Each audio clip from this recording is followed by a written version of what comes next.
Welcome back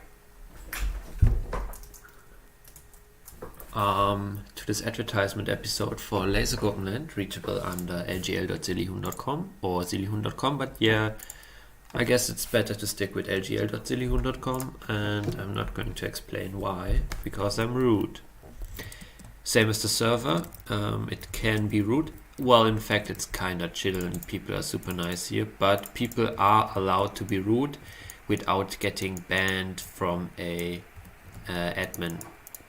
So if you're not prepared for people saying that you are an idiot and getting away unpunished, then this place might be not for you.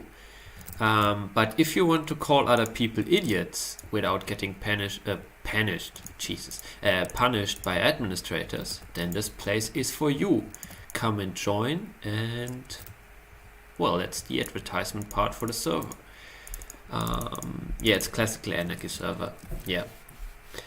Okay, so we have a 3-hour video. Oh my gosh, I'm not going to survive that. I don't know if we watch the full thing because 3 hours. Okay, it's lightning talks. I feel like it's a lot of input, and it only has 2,600 views, so it's not very popular. And maybe there's a reason to it, and I don't know. I feel quite overwhelmed by it, but let's go. So I would say, without further introduction, let's get started. We are watching Lightning Talks by mediaccc.de, a video from 2019 with 2,600 views. If you want to hear it in better audio quality, check out the original, linked in the description as always. Then I would say, let's go.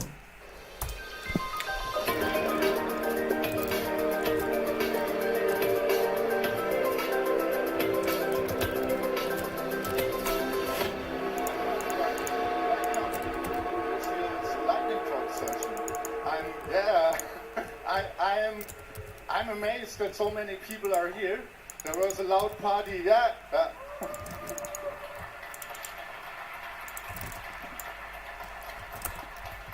There was a lot of partying going on at night, and so the room filled up quite well. Maybe other people will come in. We have a 3-hour marathon session. This is the longest Lightning Talk session we ever had, I think. So the first introduction is how do you do Lightning Talks? How to make the Lightning Talks work for you? This is for the speakers, this is for the audience. So how do we make the Lightning Talks work for you, work for us as the organizers, and of course for everyone out there on the streaming devices and so on? It's very, very simple. All the speakers that are already here, please tell the other speakers that might come in, please speakers sit in the front row here. Consulted schedule, mind when your time will come up for your talk. So if you see the previous speaker on stage, just prepare yourself, come to the stage manager, he will give you instructions.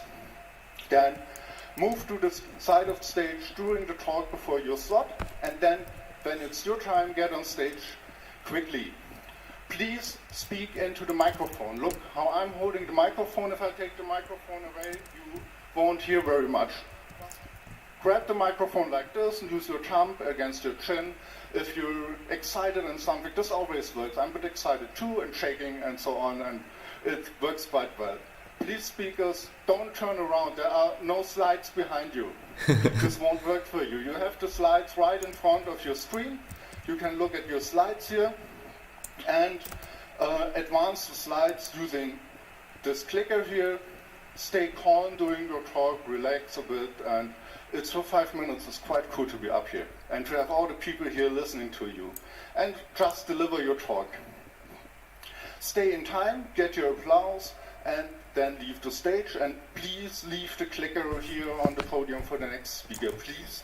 Please, everyone, or a lot of speakers take it with them. Please leave it here. We need it.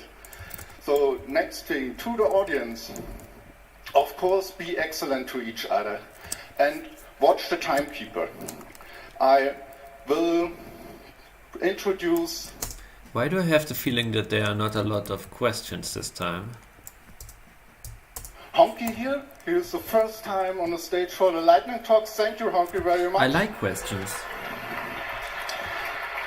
And we give you a quick demonstration how this thing works. If you don't know it already, you have 5 minutes for your talk. The first 4 minutes of your talk, you will see a green light here. If you step aside, a bit aside as a speaker, you notice this. And it advances for the first 4 minutes. And after 4 minutes are up, it turns yellow for 30 seconds. It gets up, more and more yellow. And the last 30 seconds, then you have still time to bring your last slide. The last 30 seconds will be red. Honky, please advance to red. And then it's time for you to help us get the speaker off the stage. In the last years, we used this nasty sound. And last Congress, we decided to laudate the speaker from the podium. And so give the speaker, when the 5 minutes are up, I give you a sign. Please count with me. Let's practice this. 5, 4, 3, 2, 1, and applause. The beginning was a bit slow. Let's practice this again. 5, 4, 3, 2, 1. Yeah, thank you. This was excellent. So that's from me. So let's get started. The first speaker is a long-time speaker. He's here, and come on the stage. František, Algodor Apfelbeck. Please come on the stage. This is your talk. Whatever you want. Okay. Pam pam pam. Okay. So, hello everyone. Thank you for the opening talk. I have been told that I'm supposed to be completely natural. The first one was about what to do and how to do it well. This one is supposed to be what not to do. And just a random topic, it's a food hacking base. I am with food hacking base for 9 years. We are people who like playing with the food, drinks, fermentation, beyond. We are here on the camp, so you can come and visit us. This year, basically, we have done several events already. If you have been at the Ghent, at the New Line, we have been there for a bit. We have done big event in Czech Republic, which is called Kvass, growing, specialized in fermentation. That one I was involved especially. This year we do the camp here, so you can find out on the campground. We will talk in a second slide about that. And we hope to be, of course, also in Leipzig, and preferably inside if possible. So, let's come to the camp, because that's now on, so it's the most hot, and I have seen the 30 degrees on Saturday, Sunday. It's going to be very interesting, especially for the teardown. We are in the sector R8, if everybody knows on the map.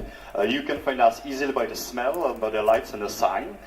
We are going to have again experimental kitchen, 2 workshop venues, and loads of activities. You can come, for example, tonight for cider tasting, if you have booked in already. There will be grappa tasting, which is unofficially and nice. And otherwise, we'll do different workshops like kombucha making. There will be sessions probably for the bread making and other stuff. So we are open. You can come, you can play, you can use our kitchen. It's fine.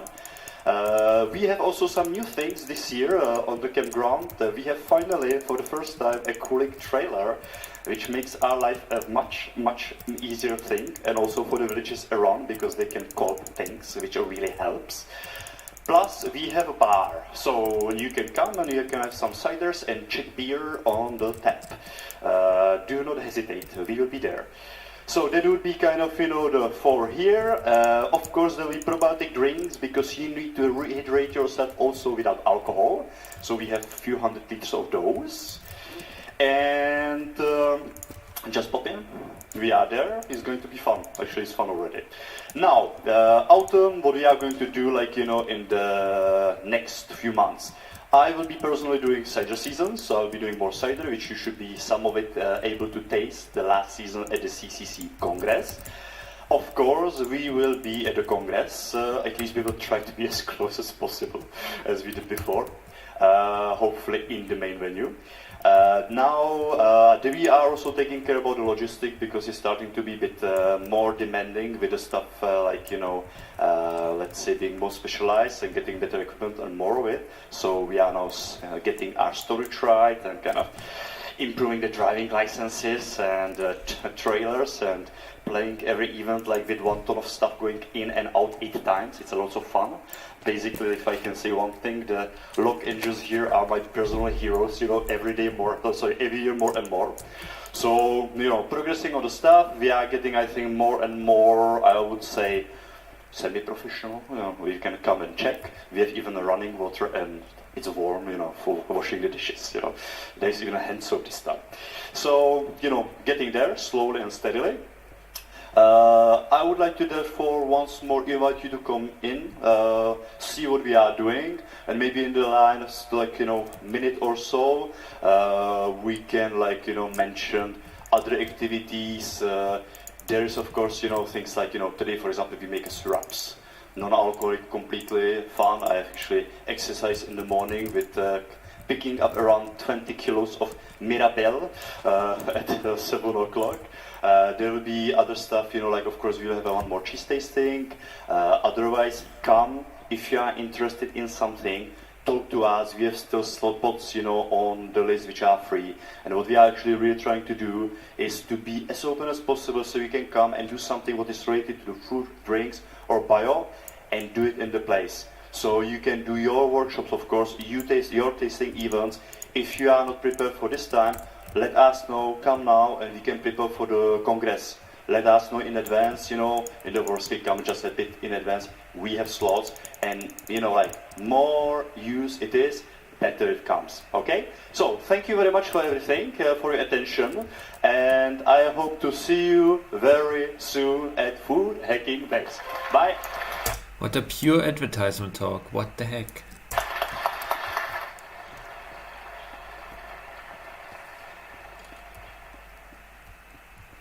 Thank you very much. František, the next talk up here is Chris Craig with MB2.R5OH-OT. That is excellent. So now he said it, I don't have to do it. So the title of my talk is, as he said, and the subtitle is How to Help Users Choose Less Bad Passwords. So that might be your first question. It was an article run by the Postillon. It's the German Onion news network, and it was run in mid-March of 2014. Mid-March, not first. And this is the article.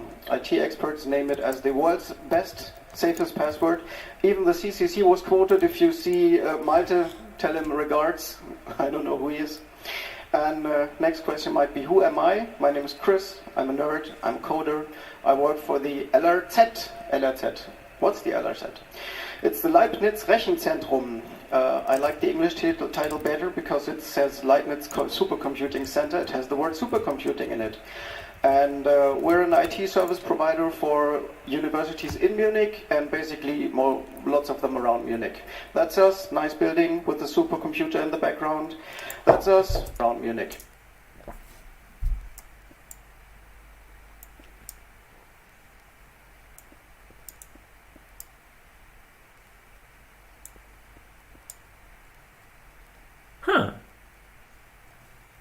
That's us, nice building with a supercomputer in the background.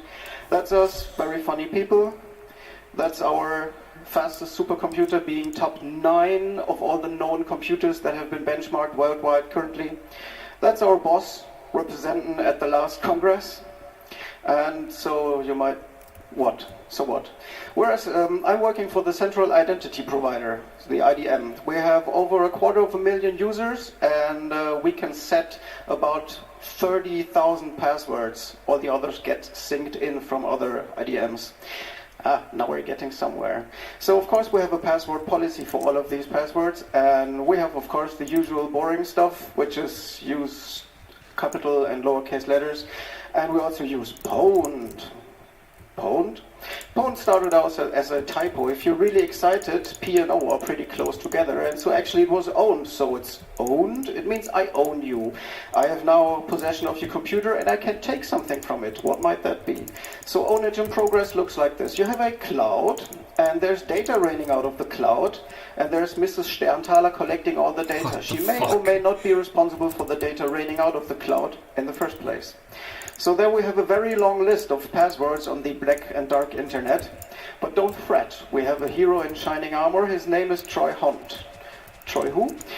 He is a security researcher and blogger. He has a funny website, it's called HIBP. That stands for Have I Been Pwned?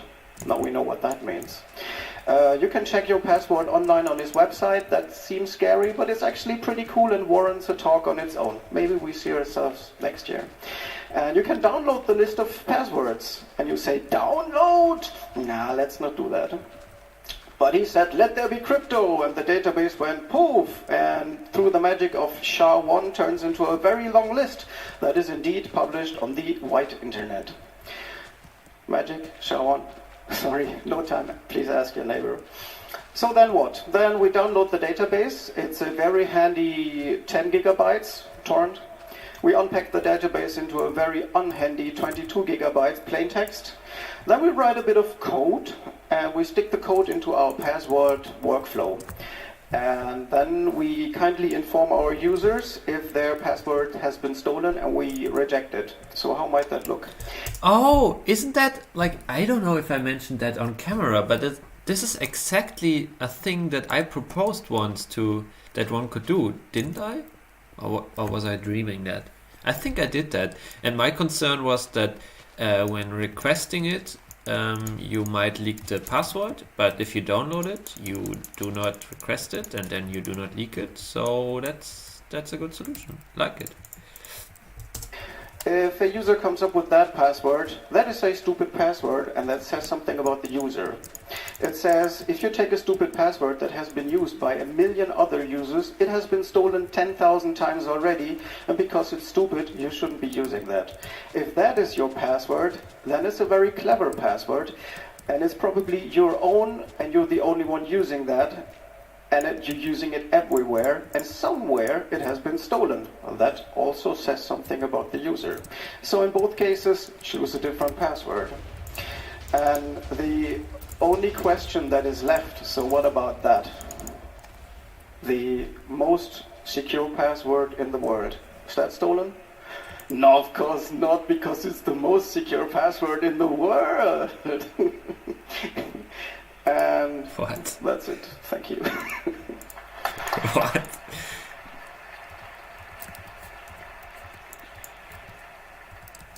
Enjoyed that one. Thank you for your talk. The next talk is going to be about digital analog TV. Thank you again for all the translation angels and subtitling angels. Thank you.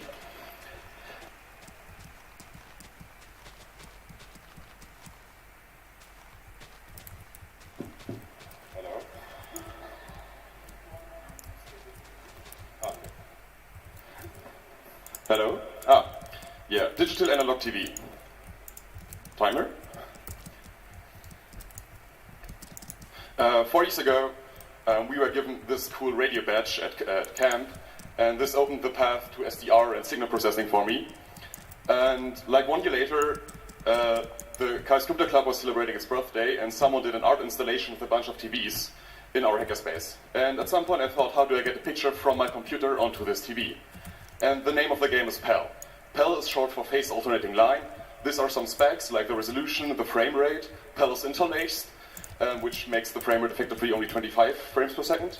There are some frequency bands we can use, and there's a Chrome or subcarrier. What this is, I will tell you later. Basic PAL, you could say, is a way or a standard of analog encodation or analog encoding for video information. PAL comes out of this cable. This cable is very closely related to this cable. This you may know from your video consoles. And the difference between this cable and this cable is that the signal on the white cable is modulated, which means that it's just multiplied with the carrier frequency. So, how does the picture get onto the TV screen? And every old TV screen is a so-called cathode ray tube. You have a big, long vacuum tube with a fluorescent screen and electron beam shooting onto the screen, generating a spot. The brightness of the spot is regulated by the amount of electrons you shoot. So, by varying the current of this electron beam, you can change the brightness. And by scanning the beam across the screen, you can make lines, and by doing multiple lines, you can get an image. It's called scan lining, and it's what all old TVs did. So what our signal has to carry is the brightness information of the spot. This, of course, only is for black and white, but we will come to color later. Also, the signal carries synchronization pulses. You need to know when to start the next line. It's like in VGA. But in this case, we do it in band. So the signal carrying the information and the signal carrying the synchronization share the same medium. Here's the specifications of how these sync pulses should look. Also, there's so-called train pulses for horizontal sync. So you also need to know when to start the next frame. So there are special pulses telling the TV when to start the next frame. Here, for example, is one scan line or one line of the picture you see on the top left. It shows that it's going brighter and brighter and brighter from left to right, in between two sync pulses. Okay, but how does color get into this? For this, we need to do some math. As you may know, white is red plus green plus blue. This is because our eyes are built that way to receive red, green, and blue light. All screens are red, green, and blue. We can change this formula and say white is red plus blue. Green is white minus red plus blue. Why do we need that? The thing is, we are already transmitting the white information. We are already transmitting the black and white information. And the thing is that colored television is backward compatible to black and white television. And they said, okay, we are already transmitting white. If we also transmit green and red and blue, that's redundant. Let's get rid of green, only transmit red and blue and white, and calculate green afterwards. There's also some fancy names for that. The color information is called chroma, the brightness information is called luma, and you may have seen these characters YCBCR or YUV. That's the formula names for these values. This is the most complicated math. As I said, there's a color subcarrier, and what they do is they take the chroma information and they multiply it with a sine wave of that frequency. And so what you get in the end is the brightness information mixed in with the color information. And to know, let's get that, I have no time. So what are the needed steps to transmit videos on radio? We need to resize the video, we need to do color space transformation, we need to do interlacing and modulation. First approach, second approach, I have no time for that. Current approach is to use FFmpeg and GNU radio. FFmpeg, I have this call. In the beginning we say which file we want, then we say we need raw video because all TVs don't understand that compression. Then we say we want to scale and letterbox our video because modern videos are 16:9, TVs understand 4:3 ratio. Then we want to interlace. Interlacing is explained in the FFmpeg documentation page. What it says is it takes the odd lines of every odd frame and the even lines of every even frame and interlaces them together and outputs them. Here we again say we want raw video and we want YUV pixel format. This is our color space transformation. Here we say that we want 25 frames per second or 50 frames per second interlaced, and this just pipes it into our program. And we also can double check our image. We can write it to a file and import it into GIMP, separate it, readjust it, and there's our Big Buck Bunny frame capture. Here's the radio flow graph. It looks more daunting than it actually is, and I only show the interesting bits. To show what's happening, I use these three frame parts. This in the top is the brightness, and then we have the value of the blue and the value of the red part.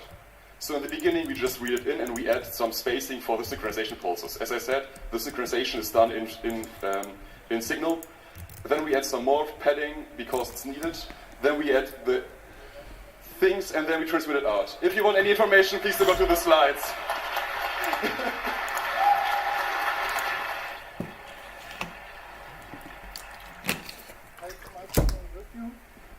Thank you very much. Those were really, really a lot of slides. The next talk is in German from... Wait, so if this talk is not in German, are my comments in German as well? So will this finally be the first mixed language stream? Sorry. Felix D. Vom Felix D. Eine Wende für flexible Verkehrssysteme.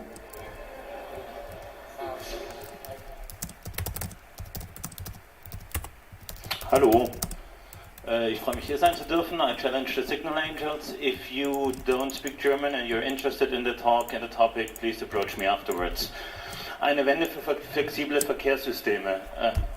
Es geht darum, dass sich einiges ändert. Wir reden viel über E-Mobilität, aber in Wirklichkeit passiert was ganz anderes. Es gibt ÖPNV, Lösungen, Karten und so weiter in Europa, in Deutschland relativ viel, aber ansonsten auf der Welt sieht es noch sehr anders aus. Wir haben, ich würde sagen, über die Hälfte der Welt hat keine Daten von ihren Verkehrssystemen, vor allem in Afrika, Lateinamerika und großen Teilen Asiens, und das ändert sich im Moment.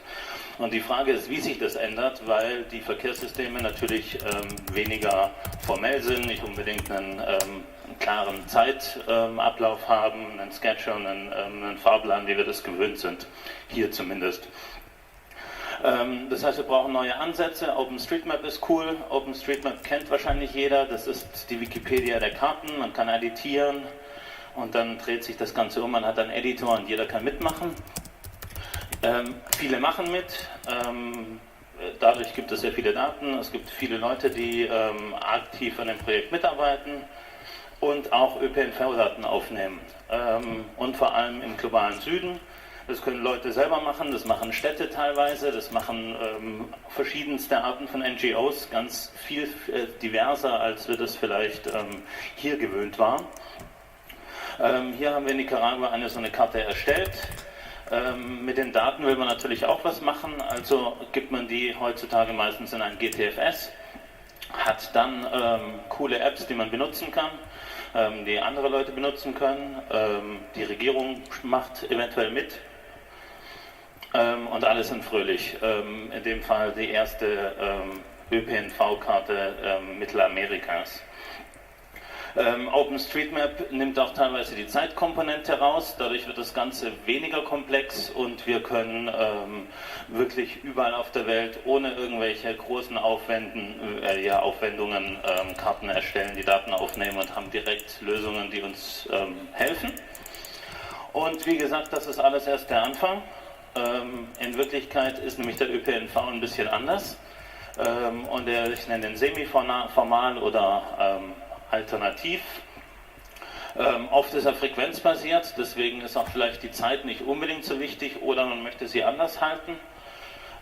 Es gibt ganz viele andere Haltestellen, die Bereiche ganze Streckenbereiche, wo man den Bus anhalten kann, wie man es braucht, also demand-driven. Und es gibt natürlich nochmal eine viel größere Art von Transportmedien, als wir das vielleicht so gewöhnt sind.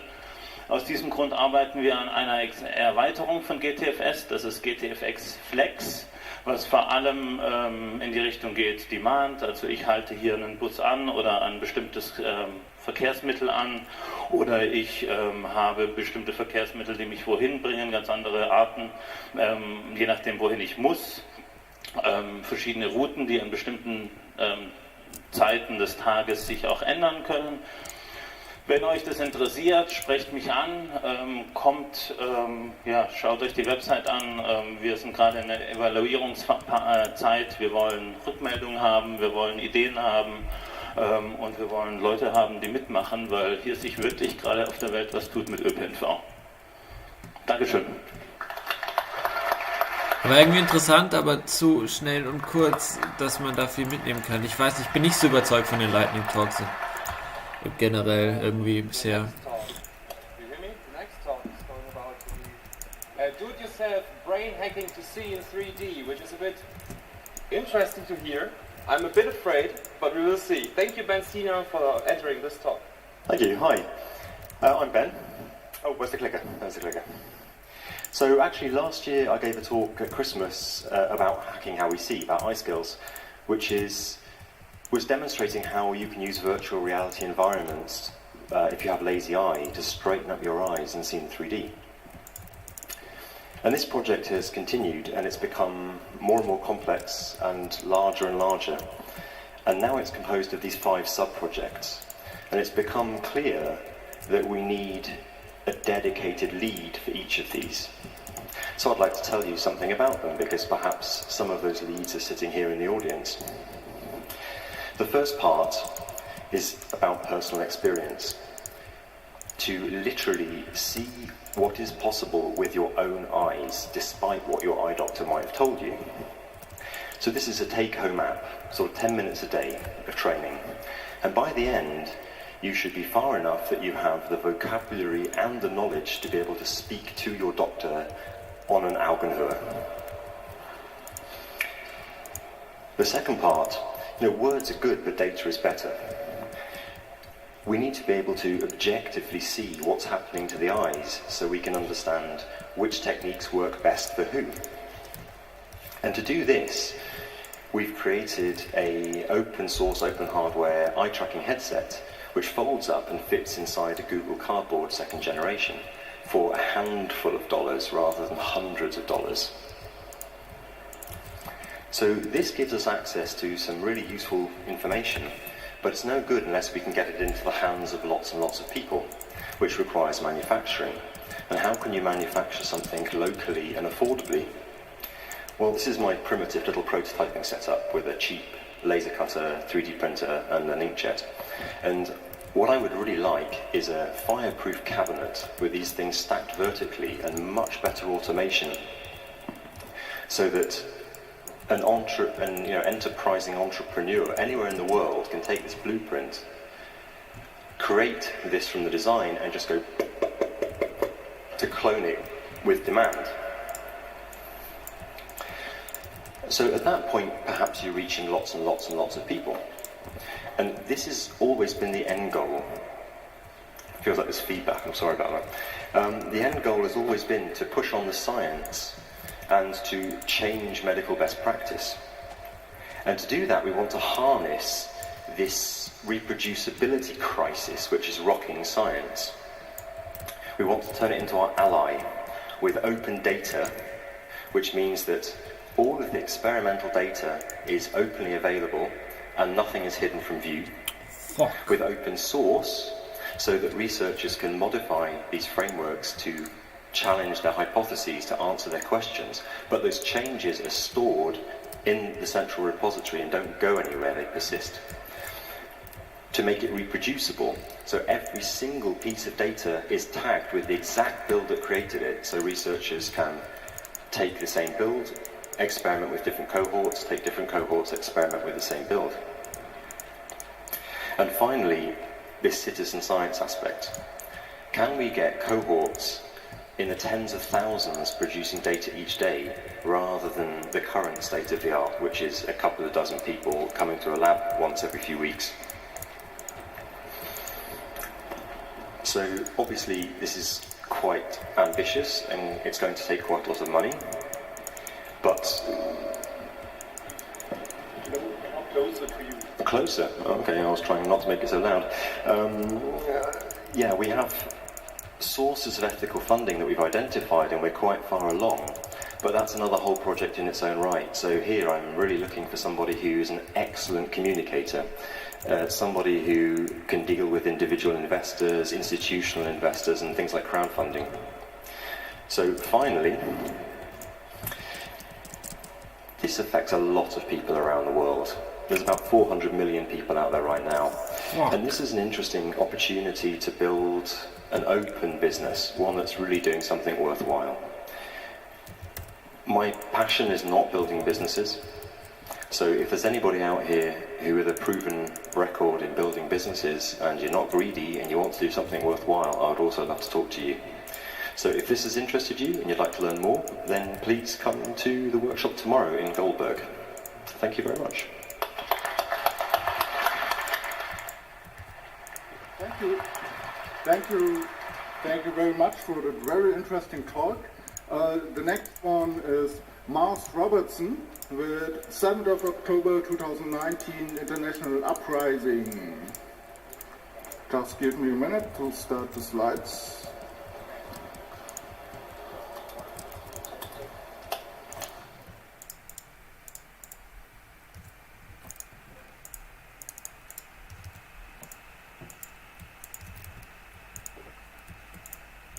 check.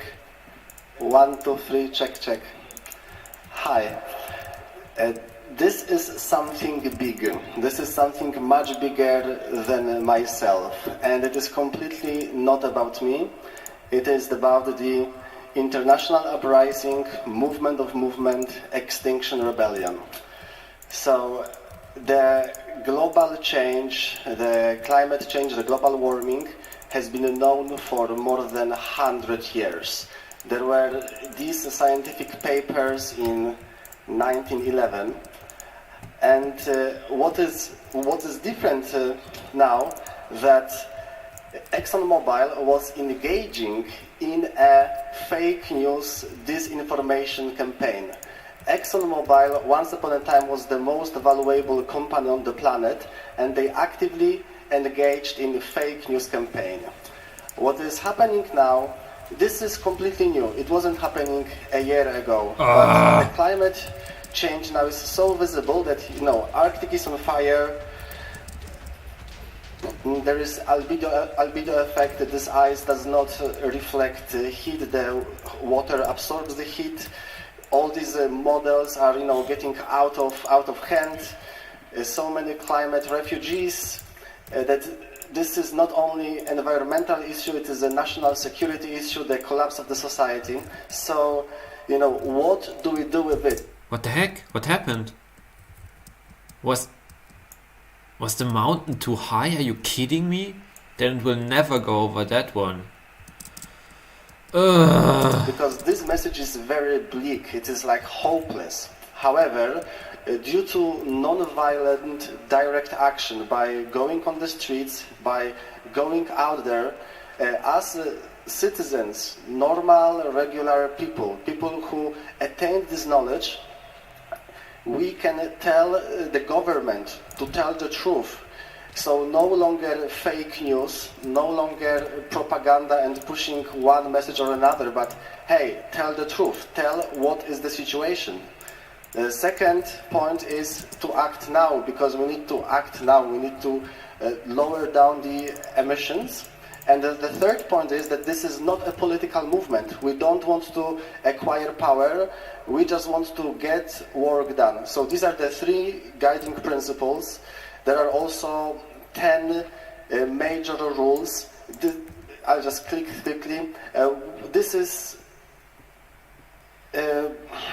These rules just make sense. They are simple, they are easy to understand. I can intuitively relate to that.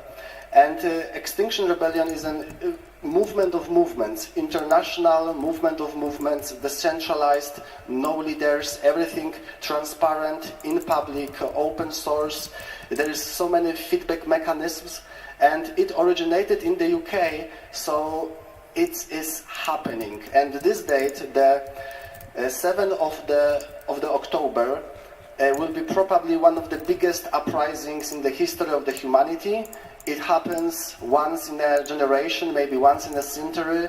There was a 4th of July, the US declared independence, and I think that it is possible that we will protest as long as necessary, that we will just go on the streets, we will build this type of camp, but not in the Granze, Ziegel Park, but we will go to the major square of London, Parliament Square, and we will build the camp, and we will do this as long as necessary. I think that this is one of the most important dates in the history of the humanity, and there are a few things that make me think that this time is different. For instance, around 70 years ago there was the nuclear weapons. That was a game changer. 50 years ago there was an Apollo project, Man on the Moon. That was a game changer. Around 30 years ago the internet became, www. Internet was a game changer. 10 years ago, blockchain, Satoshi Nakamoto white paper, this is a game changer. Now Elon Musk is flying to Mars and establishing a new civilization. But until then, we have only one planet. The things are getting out of control. And now us, people, citizens, hackers, now we have the potential to tell the truth, act now, and it is completely non-political movement. We are here to get the job done. Thank you.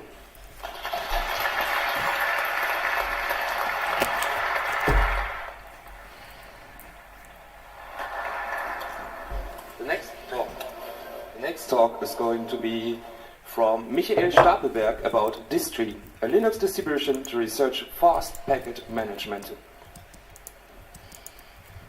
Hello everyone. Okay, so my name is Michael Stapelberg. You can reach out to me on Twitter if you'd like to discuss any more of this. My observation is very simple. Whenever I install a package in any of the bigger Linux distributions, it takes a really long time. And if you pay attention to the slide, you can see that even for installing like a couple of kilobytes of Perl script, I need to transfer like 100 megabytes of data and wait 25 seconds.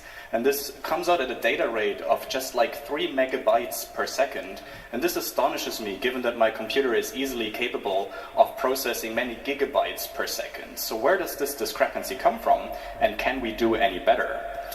So in the Distri Linux distribution, you can install that same package that you just saw on the slide before in just 0.1 second. And even for larger packages, such as the QEMU package, which comes in at like 500 megabytes, you can see that the installation rate is 100 megabytes per second, maxing out the gigabit link that I was using here, and it takes only 4.5 seconds to install QEMU. So how can this distribution be so much faster than all of the established distributions? The first key idea is that we use images as the package format instead of archives. So instead of having like a tarball or a CPIO archive or anything like that, we use an image format such as SquashFS or CD images. It doesn't really matter as long as you use an image format. The big advantage of using an image format instead of an archive format is that you don't need to do any unpacking. So you don't need to first load something onto your hard disk, verify the signature, and then extract it again. You can just immediately mount it after you have downloaded it. And it turns out that downloading a file from the internet is a thing that we're really good at now. Like, we can do it maxing out even fast links. I have in fact tested this with a 100 gigabit network card, and I can achieve package installation speeds of 12 gigabytes per second. The other interesting side effect of this is that when you use images for your packages, you can set up a package build environment, such as like change roots or pbuilder or whatever else you have in the established distributions, in merely a fraction of a second, and this takes many seconds in other distributions. Further, package installation, which just means adding something to the package store, is actually atomic. So you don't need to use fsync to synchronize disk access to your local disk. You can just restart afterwards and there's no breakage. The second key idea is that we use separate hierarchies. So you can see that each program is available under a relatively long path, which starts with /ro for read-only, and then it's followed by the full name of the package, including the full version number. So that means that all of the packages that we have available are co-installable. So you don't have any conflicts at installation time, which also means that we don't need to do any dependency resolution at package installation time. The rest of the system is laid out as usual, so you have your /etc for config files and /var cache, etc., etc. And then the last key idea that I want to present here is exchange directories, because it turns out that programs, if you install them into separate hierarchies, they still need to sometimes exchange data using well-known paths with each other. Two examples for this are the man program, which shows, for example, the nginx man page by locating it within user share man, or GCC, your C compiler, which needs to access the header files of libusb if you want to link a program against libusb. The prudent approach that we're taking here is that we're emulating these well-known paths. So user include jpeglib.h can be read just like a normal file, but in reality it is a symlink to the package store. This design decision means that we are entirely compatible with third-party software or third-party sources that have not been yet packaged for Distri itself. So you can just like download your favorite program from the internet, be it Spotify or Chrome or something that you need to compile yourself, and you can just run it on Distri. So about the project, it is meant for distribution research. So the idea is that I'm setting the bar very high. Like this is the minimum viable thing that you can use in order to have a working Linux computer. I'm using this on my laptop for many months now. It works just fine. Like I can watch Netflix, I can run Chrome, like all of the usual stuff that you want to do with the computer, no problem whatsoever.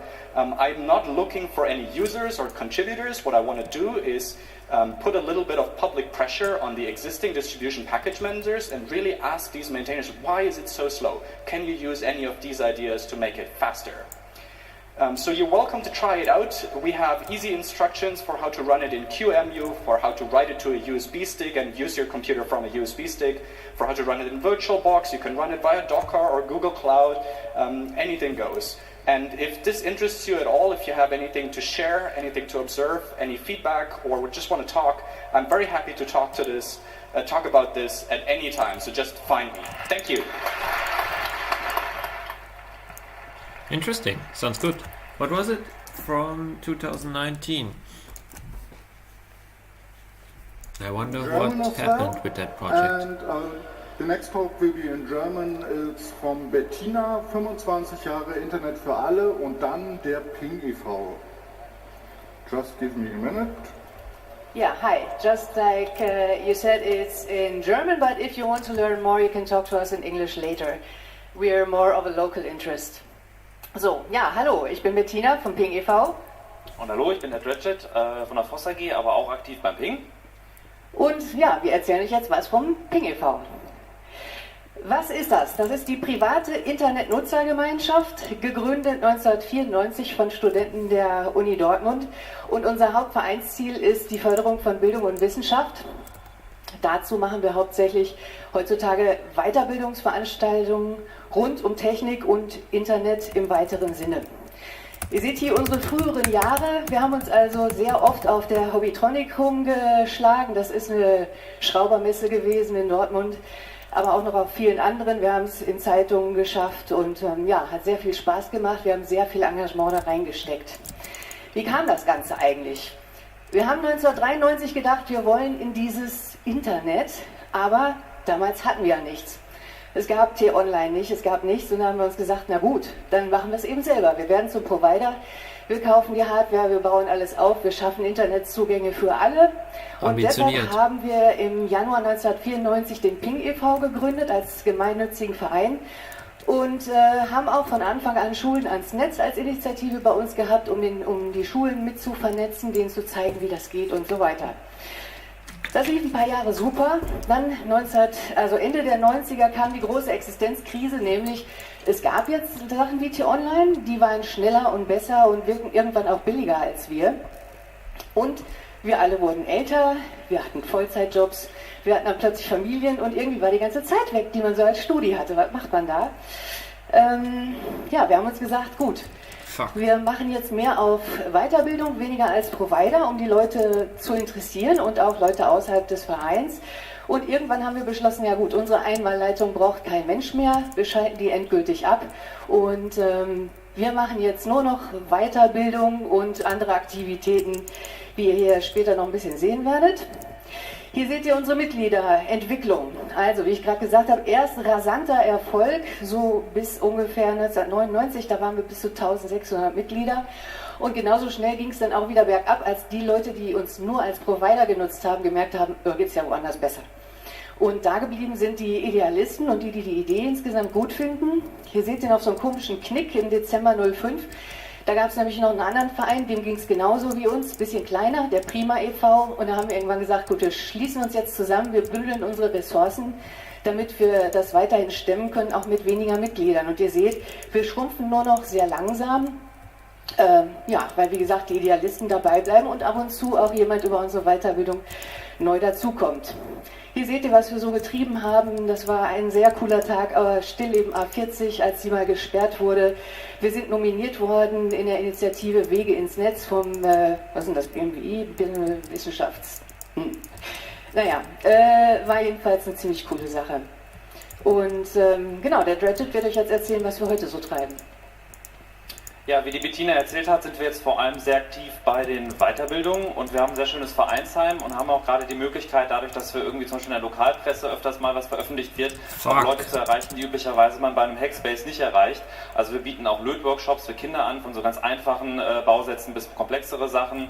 Wir haben zum Beispiel das Donkey Car Projekt, kennt vielleicht der eine oder andere, ist ein Raspberry Pi, der so autonom das Modellfahrzeug steuert. Da haben wir so eine kleine Strecke aufgebaut bei uns. VR-Meetups, die halt auch von über Spiele hinaus zeigen, was man mit Virtual Reality alles machen kann. Porn. Und jetzt nur so ein kleiner Auszug aus den ganzen Sachen, die wir machen. Workshop zu funktionale Programmierung heißen. Und machen halt auch an der Maker Fair haben wir teilgenommen. Wir machen Open Source Software Alternativen zu zum Beispiel Bildbearbeitung mit GIMP. Wir haben auch, gerade wenn wir ein paar Senioren erreichen, bieten wir auch spezielle Vorträge ein für die Sicherheit im Internet, Browsernutzung, Handy absichern. Dann zusammen mit der Voss AG gibt es auch so Nerdabende, wo wir uns zusammensetzen, irgendwie zusammen was kochen, snacken und irgendwelche schwierigeren Themen machen und sind da noch sehr aktiv. Was ist denn mein Und jetzt seht ihr noch ein paar Bilder von unserem Serverschrank und das ist noch die Truppe von früher, wie sie sehr aktiv war. Aber wie ihr jetzt gesehen habt bei den Mitgliederzahlen, die schrumpfen so mit der Zeit und deswegen sind wir auch hier, um quasi zu hoffen, dass wir noch den einen oder anderen begeistern können, der aus der Ruhrgegend kommt, aus Bochum, Dortmund oder der Ecke und Lust hätte, vielleicht bei uns mitzumachen. Genau, und ihr findet uns in der Nähe der Uni Dortmund immer noch, in Eichlinghofen. Wir haben ein wunderschönes Vereinsheim, das gefüllt werden will mit wieder ganz viel... Jo, ich bin mal kurz AFK. Ich hoffe, hier geht nichts schief. Passt immer auf die... Ich komme über den Berg eh nicht drüber, oder? Egal, ich gehe trotzdem AFK. Ciao.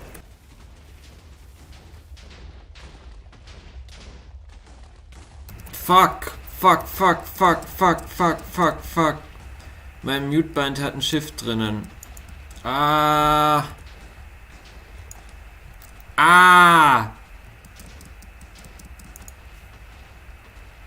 Egal, dann bleibe ich noch kurz hier. Eben, und wenn ihr Lust habt mitzumachen oder wenn ihr vielleicht selber einen Verein oder eine Initiative habt und euch mit uns austauschen wollt, Ressourcen bündeln, was auch immer, meldet euch, quatscht uns an.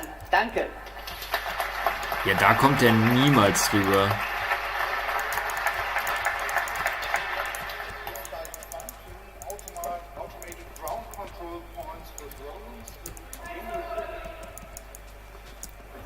Is Quantum here? Yes. Woo! Hello, yes, I'm Quanten, and together with Andreas Hornig, we did a project, or we prepared it. We did automatic ground control points for photogrammetry. So when you have a drone and you want to make a photogrammetry 3D model of an area, you have to deploy ground control points to get a geo-reference 3D model out of it. So normally you deploy those tiles there on the ground, take a GPS device and measure their position, and then you can fly your drone over it and take photos. And afterwards, at the computer, you have to mark these ground control points in the picture, say this is ground control point number 5 and has this coordinate, and you have to click it in every picture, and then you can let the computer compute the model. It's a complicated process, but it works, and then you get a fancy 3D model. But we are lazy, so why we have to mark those ground control points? Computers can also find things, QR codes. Computer can find them, so they can find the position inside the image, and they can also extract information out of it. So we don't have to say this is QR code number 5. No offense, but this guy could have done a talk in German as well. I know my English is not the yellow from the egg, but boy. The computer knows it itself. So we have created this QR code format. We use the highest possible error correction within the 25 by 25 pixels, and we use the upper left marker as a reference point. So the middle of this red box is now our coordinate. And we have created a rule scheme to make it really universal.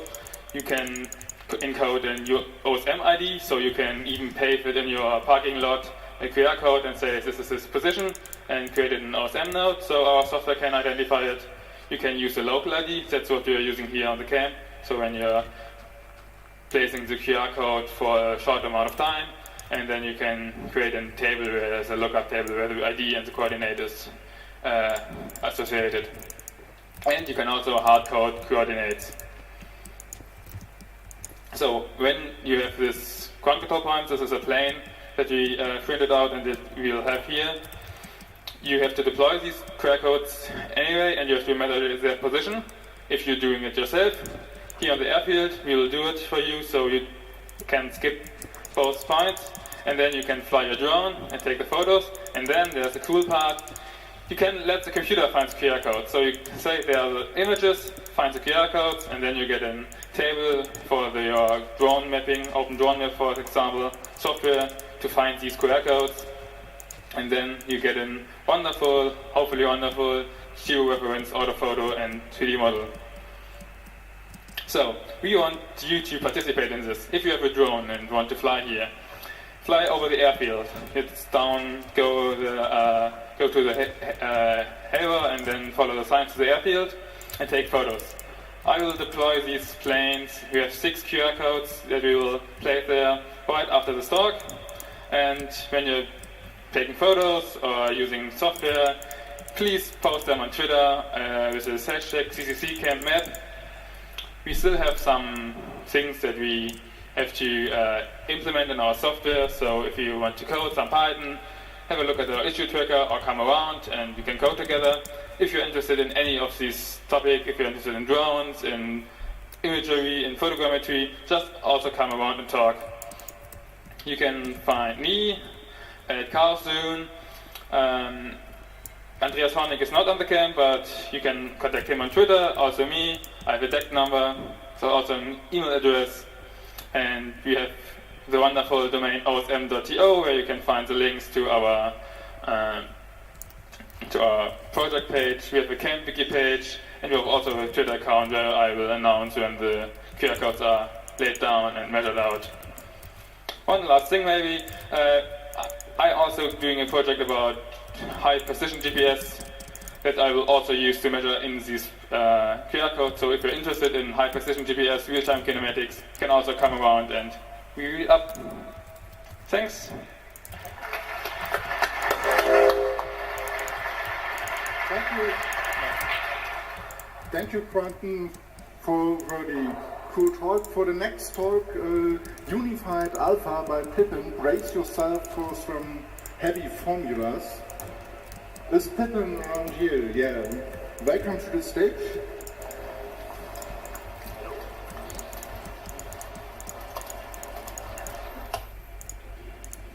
Hello, I'm Øyvind Kolos, or Pippin, and I'm one of the GIMP developers. Nice. This is going to be a talk about pixels, but it's mostly going to be screenshots of my terminal. I'm going to talk about Unified Alpha.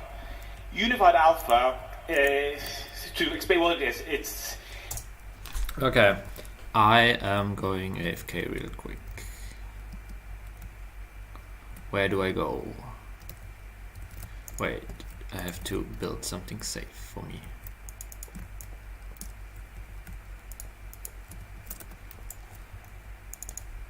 So safe.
the combination of straight alpha and pre-multiplied alpha. These are two ways of representing pixels in images. What people are most used to is what is called separate alpha, where you have a red, green, blue, and then an alpha component, each of them storing a number, and each of them are completely separate from each other. So the red only stores red, and the Wait. What? What? What? Oh, fuck. Alpha is only about how opaque the pixel is. Pre-multiplied alpha, you scale each of the components by the alpha. So I have two columns here. On the right-hand side, we have some concepts rated pre-multiplied. The reason we want pre-multiplied or associated alpha is that the mathematics for compositing, that is putting two partially transparent images on top of each other, is a lot simpler with pre-multiplied or associated alpha. It becomes exactly the same math for all of the components, and we can easily do it with SIMD or on a GPU instead of quite a lot of computation. It's like 1.5 times as many arithmetic instructions. Conversions between each of these representations is traditionally done this way. To go from straight to associated, you multiply the red component by alpha, and for all the others. And for going the other way around, we get into a problem, because we were multiplying by alpha, and to get back the original color component, we would have to divide by the alpha. And if alpha is 0, we have undefined behavior. No. And the traditional way to fix this is to just say that, well, if it is 0, it was probably black, which means that associated alpha cannot store color information for transparent pixels. Here's an illustration of kind of what's going on if you go from straight alpha to associated back to straight on the top. And the bottom of this set of values shows that we just get blackout. And there's a similar thing going on if you go from associated to straight to associated. All of these examples store pure white, as in 255, 255, 255, or 111 in the color components. And you see in the bottom example where alpha is 0, we don't get back to our original result. And this is some more information about these representations. Associated alpha can store emissive information, that is values where the RGB components are higher than the alpha. And this is useful for compositing things like fire or lightsabers. The actual problem we have here, this is a plot of 1 divided by x. The actual problem is that as we're approaching 0, 1 divided by x approaches infinity. And in integer precisions, that just means we blow out all of the data we can store. In floating point, however, it's a little bit different, because the precision of floating point is actually really, really high, close to 0. So it mostly kind of works apart from the special value of 0. And I spent a few iterations on how to approach this, and what I've ended up doing is saying that every value that is smaller than a threshold, I treat like the threshold. So there is no 0. And this is the actual code I do for limiting it. So if alpha is bigger than 1 divided by 1 to the power of 65,536, then I just say that, well, that is the value of the alpha here. So this is my computation of straight alpha to associated unified alpha. And it's the same computation as earlier, but I first limit the alpha. I store the alpha directly as it was. And the corresponding conversion becomes simpler. I just can divide with abandon, because I know it will never be 0. And why this particular value? Well, if you multiply by a power of 2, or divide by a power of 2 in floating point, and the power is not really, really high, you only change the exponent, not the significand. So it means that it is completely symmetric to go back and forth between these two representations, and you don't lose information. And in GIMP, this means things like you can blur an image and use the anti-erase feature of the erase tool, but it also means Okay.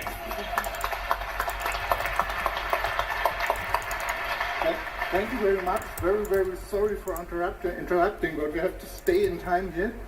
And it is a long session, and the translation angels are really sweating in their box there, and we are very happy to have them here. So please give a big round of applause to the translation angels. The next talk is from Dorota. Let's talk about suffering. Hello, my name is Dorota, and I would like to talk about suffering. Where's the clicker? Is this one? So, suffering is a bad thing.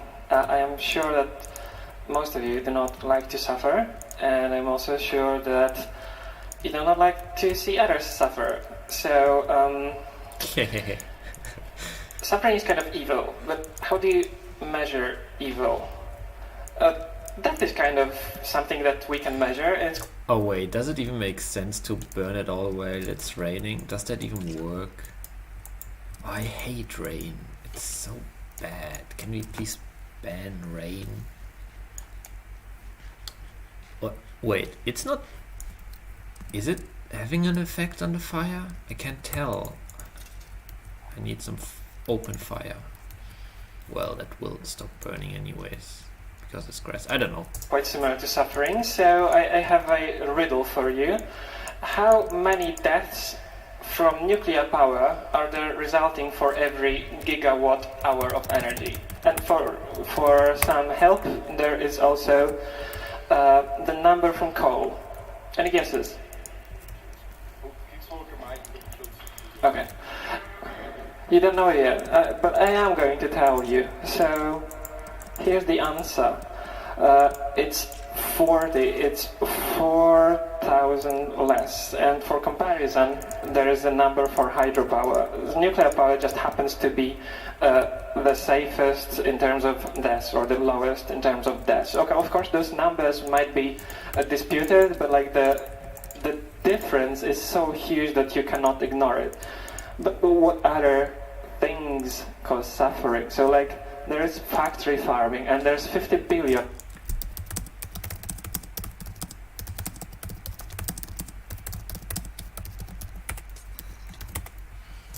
Milliard for those who are not using the American system. 50 billion American animals killed per year for human consumption.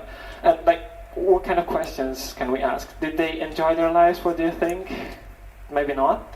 How can we actually find it out? Or is it even something that we should worry about?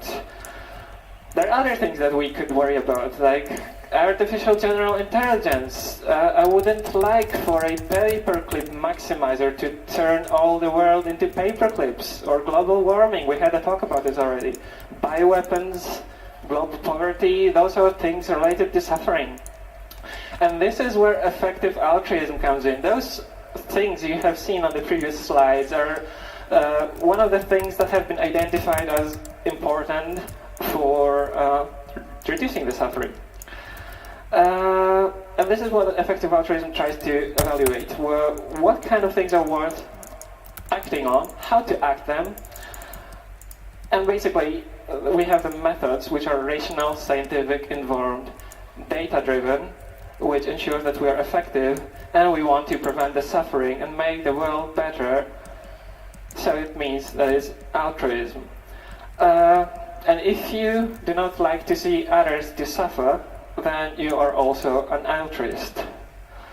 You can learn more about this on the Effective Altruism website, or 80,000hours.org. There is no really centralized place to learn about it. This is like more of a loose community of people who have the similar values. And therefore there is also an EA hub which just lists a lot of local groups. There might be a group in your area. There are about 40 groups in Germany alone. There's one in Netherlands as far as I know. There's one in Finland. And you, of course, can talk to me if you are more interested in the topic. I am usually hanging out around KS West. Thank you.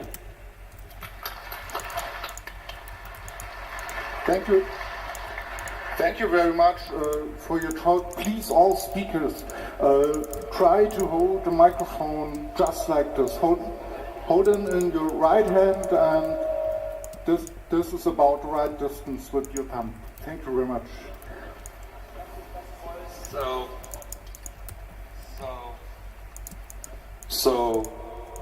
So the next talk is going to be about teaching IoT with open hardware in GitHub and Classroom by Thomas Arnberg. Thank you for being here. Thanks for the introduction, and hi everybody.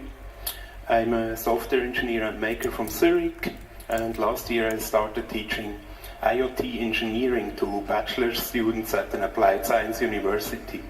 This talk describes my teaching setup. The slides are on Twitter at Tomberg.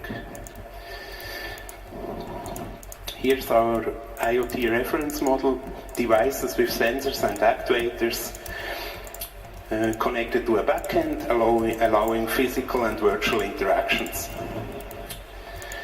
The course is hosted on GitHub and covers the software aspects of IoT systems, including firmware, connectivity options, transport protocols, data formats, and cloud platforms. We chose hardware that is easy to get started, available, well documented, and open source.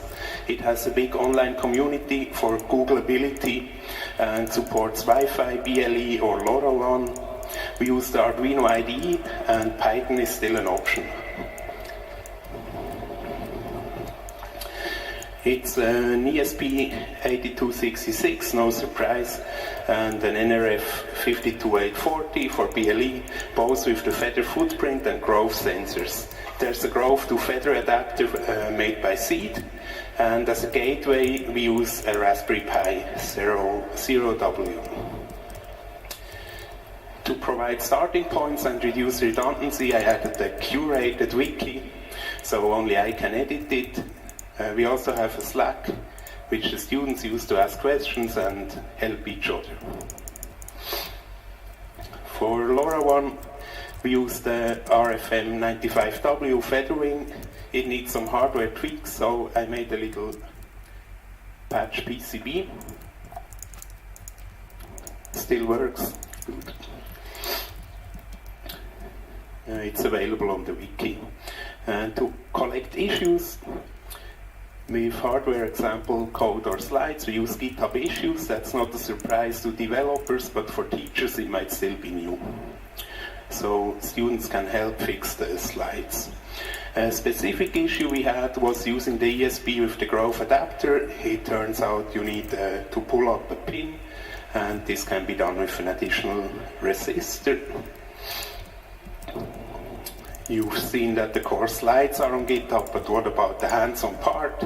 To provide a repo per students per assignment, we use GitHub Classroom.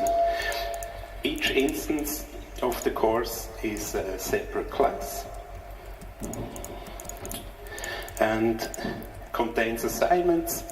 We have an assignment per hands-on exercise and a group assignment for the final project.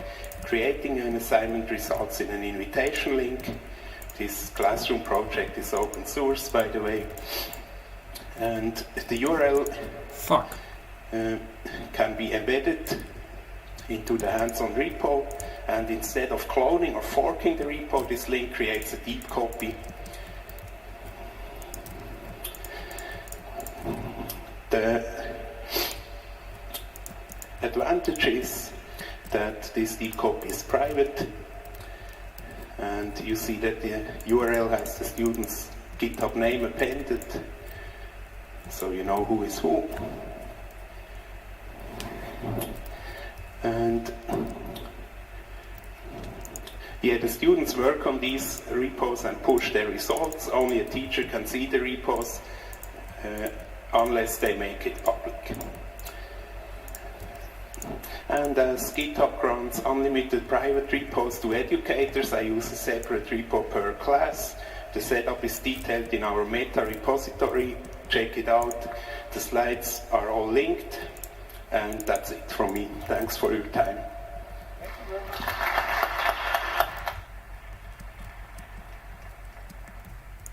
Talk.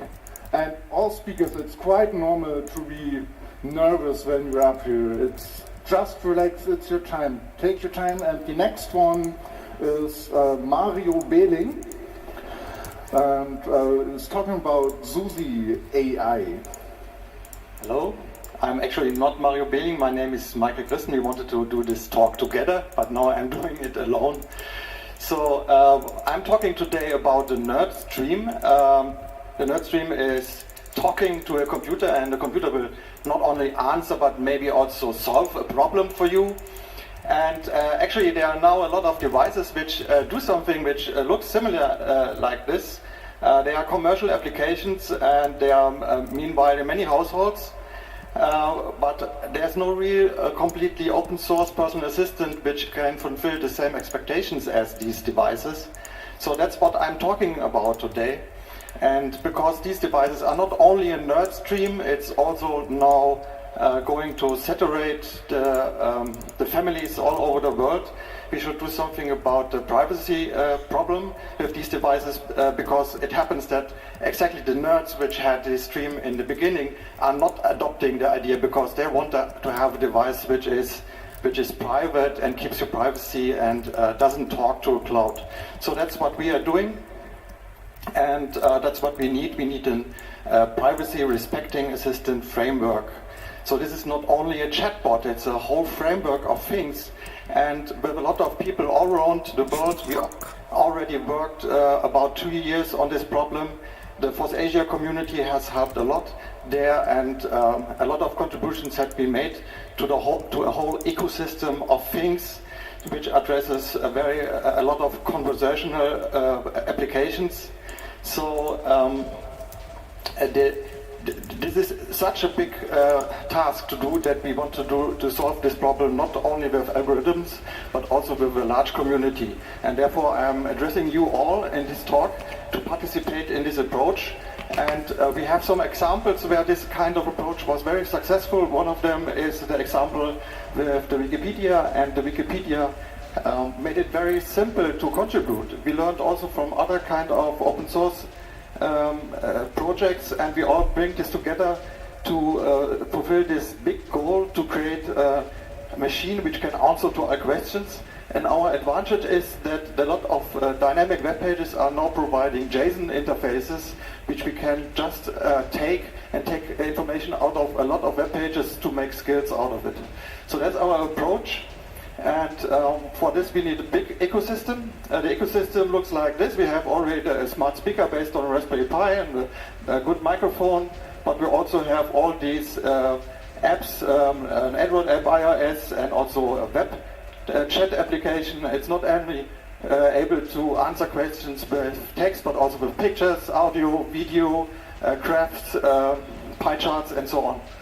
So what we did is a big repository where you can put in skills, and we made it easy to make the skills. So if you go to Susi AI, you see this repository. You can learn by example, click on any of these examples, and then you see how the skill language works.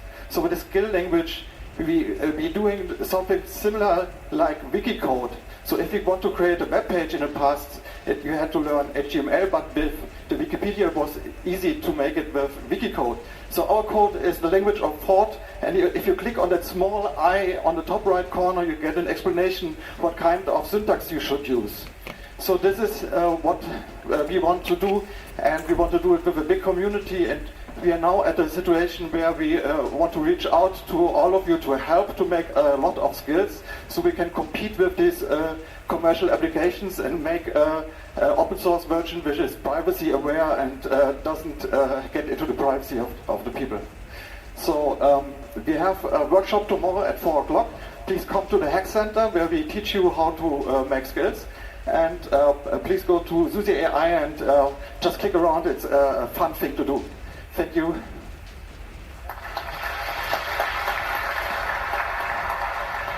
Please take the microphone down with you to the interim, leave the clicker rear. The next talk is Badge Magic.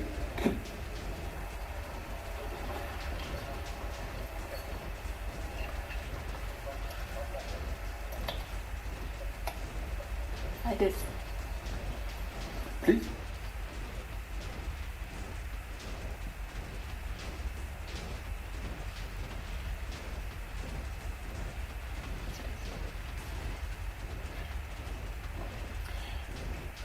Hello everyone, my name is Hong Phúc Dang or What? HP Dang if you I want did- to find me. I didn't look. What happened?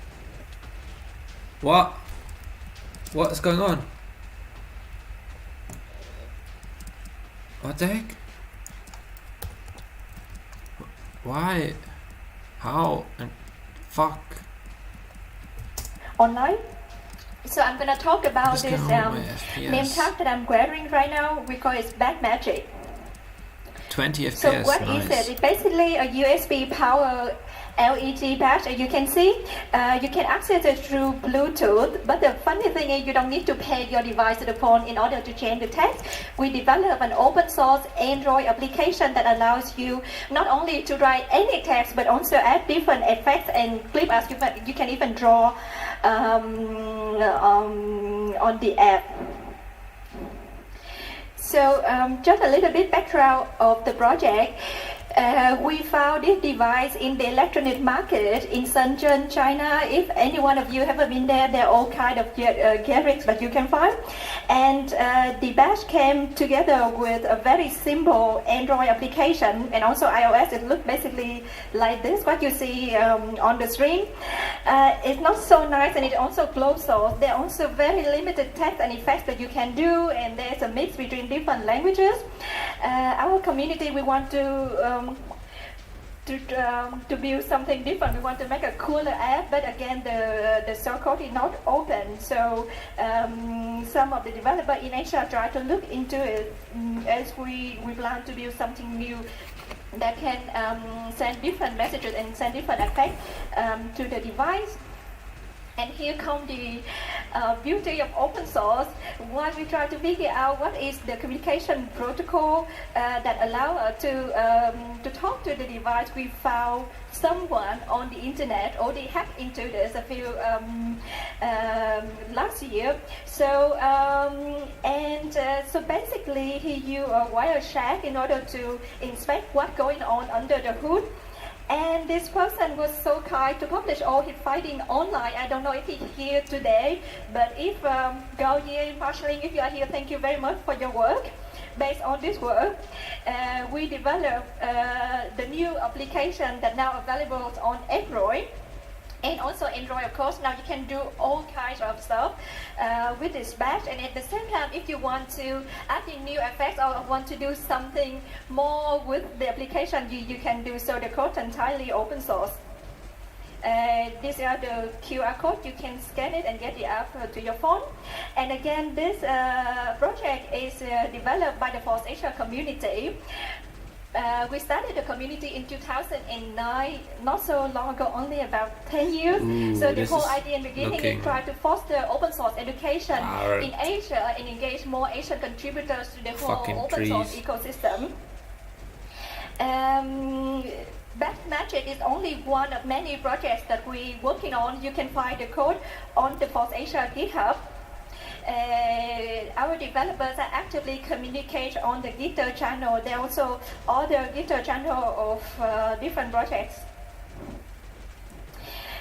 So the thing that I want to emphasize here is not only the app that we're so proud of, it's not the product, but the journey, how we come up with this whole thing, and then this project allow a lot of young people to get engaged and work on open source technology. So we introduced this to the school, and a lot of students got excited and want to learn more, okay, how they can write Android application, how they can contribute to the community. Yikes. And this is the way we want to go. So what next? Now we have the Android app.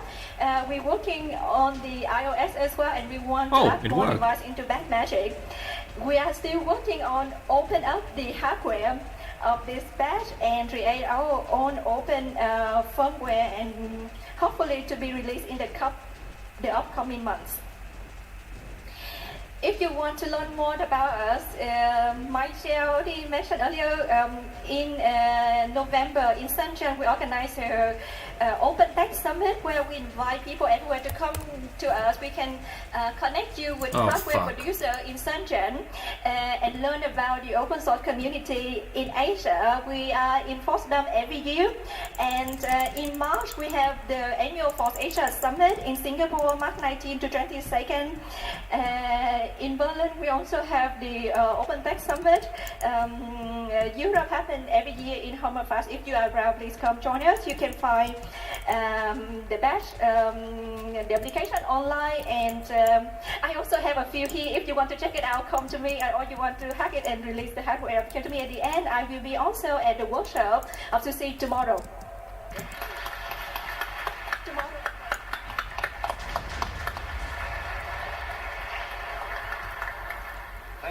Thank you very much. Thank you for the talk. Thank you for the talk. The next talk is going to be held by Jens Ohlich, which takes his presenter with him. And it's about digitalization and cyber are the two sides of the same coin. Have fun. Hello, my name is Jens Ohlich, and on the internet I'm known as Joel. I want to talk about European politics and how fascinating it is. And I've chosen one of the best quotes I've heard in the recent months. Digitalization and cyber are two sides of the same coin. Let's examine this quote a bit more. So on July 16th, we got a new president of the EU Commission, Ursula von der Leyen, a German politician. Her former job was the German Minister of Defense, but you might know her from 2009, where she got the nickname of Zensursula because she was the first federal politician to introduce internet censorship on a federal level in Germany.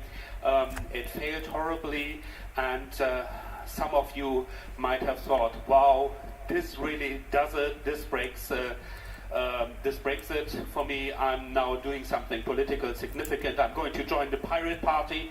Now it's 2019. She is still politically significant. The Pirate Party, not much so, but she has now moved to Brussels. Although, she now became the president of the EU Commission, she was confused about her job earlier. She thought that the Council of the European Union nominated her. That's what she wrote in her favor letter to the armed forces, even though it was the European Council. That's a totally different institution. Now, Council of the European Union, European Council, many people confuse that, but most people who confuse that don't apply for that job. So she had some time to prepare for her job, so she wrote down her agenda, a union that strives for more, and published that. And there were lots of interesting quotes in that paper, especially when it came to the part that was about digital politics. She said, to lead the way on a next generation hyperscalers, we will invest in blockchain, high performance computing, quantum computing, algorithms and tools to allow data sharing and data usage. Yeah, blockchain and quantum computing, check, but no mention of open source, open data. She also said, in my first 100 days in office, I will put forward legislation for a coordinated European approach to the human and ethical implications of artificial intelligence. That's super ambitious, actually. So in February, she wants to have a law presented on ethical AI, but there is no consultation process even started yet. I would say that's not possible, that thing. But the real kicker is this wonderful gem of a quote: digitalization and cyber are two sides of the same coin. What does that even mean? It sounds like straight out of a science fiction story. Cyber, what does it mean? Maybe the French-speaking people in the room would say, yeah, that's because English is not the best language for international communication. We should have stuck to French, the language of international diplomacy. But it doesn't really make more sense in French either. L'énumération et le cyberspace sont les deux faces d'une même médaille. What does she actually mean by that? It becomes a little more clearer in the German, where they talk about digitalization and computer and network security are two sides of the same coin. So it is about cyber security. So that kind of cyber we are talking about. We're not talking about cyber, I don't know, as an aesthetic movement where you wave around neon tubes a lot. We're talking about cyber security. And that phrase struck me as a little odd, so I went searching, where does this odd phrase come from? Let's ask Google, and I find many results that have something with Siemens.com attached to it. Actually, they seem to be the only ones who are using that. They even had an interview, why is digitalization and cybersecurity two sides of the same coin? Interview with Siemens CEO Joe Kaesner. Of course she didn't prepare it herself. It was written into that document by someone, and it is just an incorrectly shortened Siemens slogan. Digitalization and cyber are two sides of the same coin. It's not a mysterious phrase after all. Thank you very much. That's all I have. Thank you very much. Thank you. Thank you. Thank you. Thank you for your talk. I'm very excited for the next talk because I know nothing about it but its speaker. Please greet Fukami for introducing Deep. Okay. Yeah, hello, it's about, I'm Fukami. I live in Brussels since 5 years now. And the talk is about, I would say, the experience that I had over the last 5 years being involved into EU politics. And it's like, we keep in that space for a moment longer. So what I learned over the last 5 years basically are things that are also connected to what Jens already said. It's language. So we often, like as technicians, when you are involved in policy things, it's very often about the difference of meanings in terms.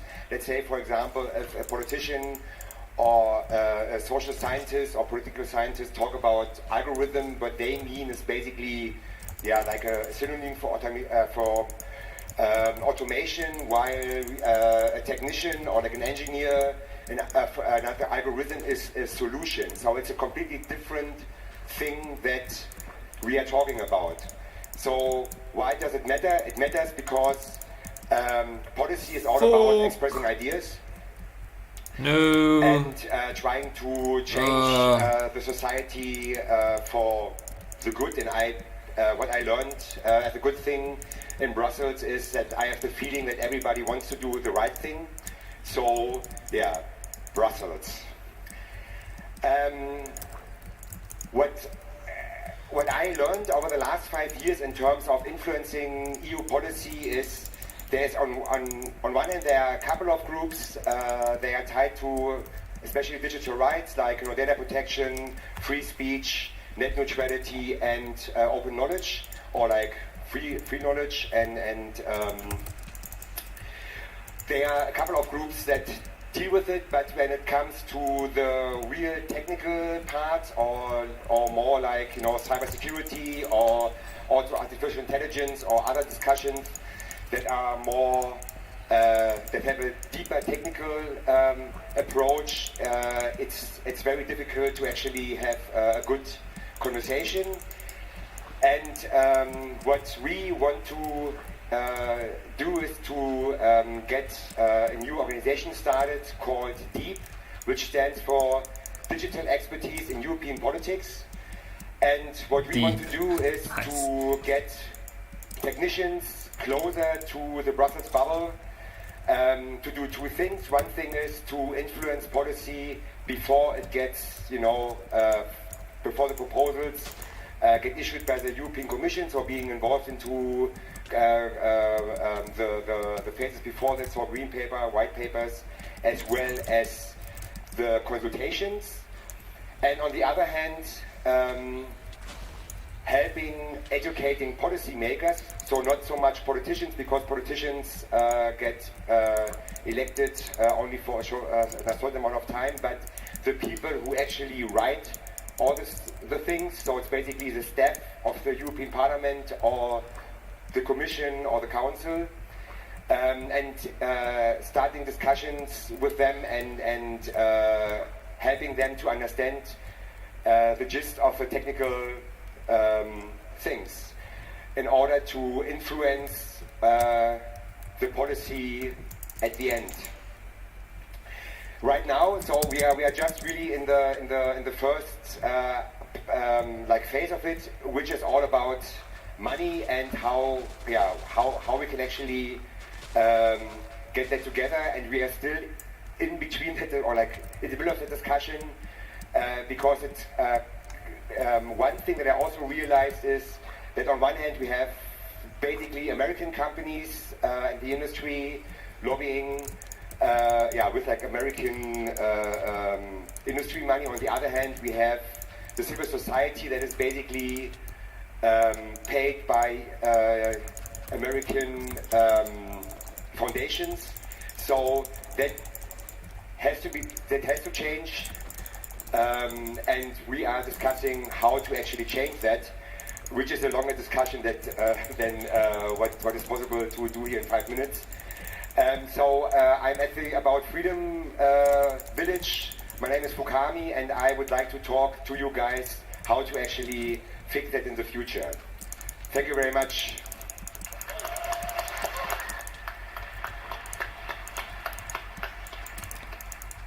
Fukami, and now to something completely different from a very interesting imperative. Draw the internet. Please come to the stage. Hi, Chaos Family. Oh, thanks. Right, so I'd like to share some thoughts about drawing the internet. The last year, I asked a very simple question to kids in 2 different countries. And the simple question was, I should mention these kids were between 6 and 12, so in Belgium this is primary school. I gave them one simple assignment, as I mentioned. Draw the internet. And I explicitly... Oh my gosh, why am I... Okay, I don't want to mention what I wanted to mention. Okay, I take it back. To include the word internet, because I wanted to be inspired. I wanted to have the future generation. Okay, I take the taking back. My prediction is that they draw like the icons and the names of big companies like Google, Facebook, and so on, and saying that this is the internet. That's my assumption. Our children, to inspire me, what are we doing on the web that we're building right now? Like, we have a lot of talk about. Wait, kids? Maybe it's Instagram and Snapchat. Where it came from, what is the web, blah blah blah. But I wanted to like project myself into what do these younger people think about internet.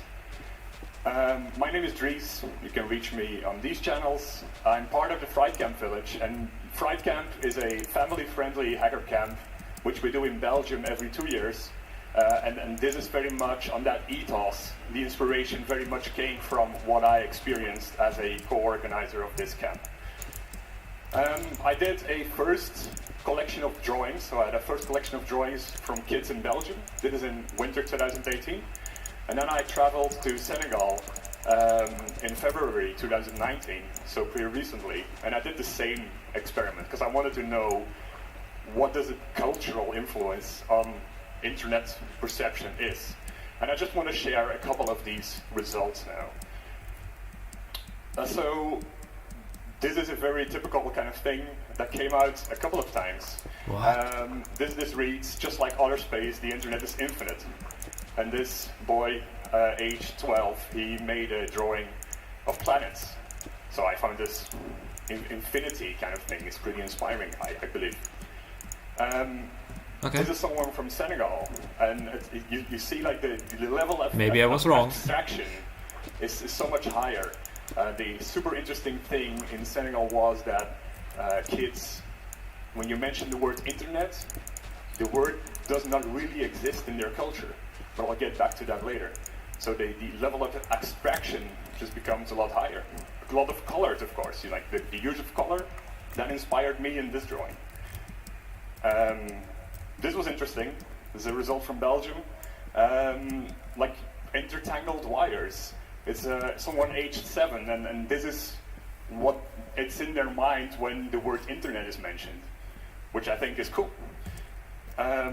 Again, age 6, you ask them to draw internet. It's like, what will they... Okay, maybe not in that younger thing. Maybe older kids, starting from age, I don't know, maybe 12, 14, then this changes, I guess.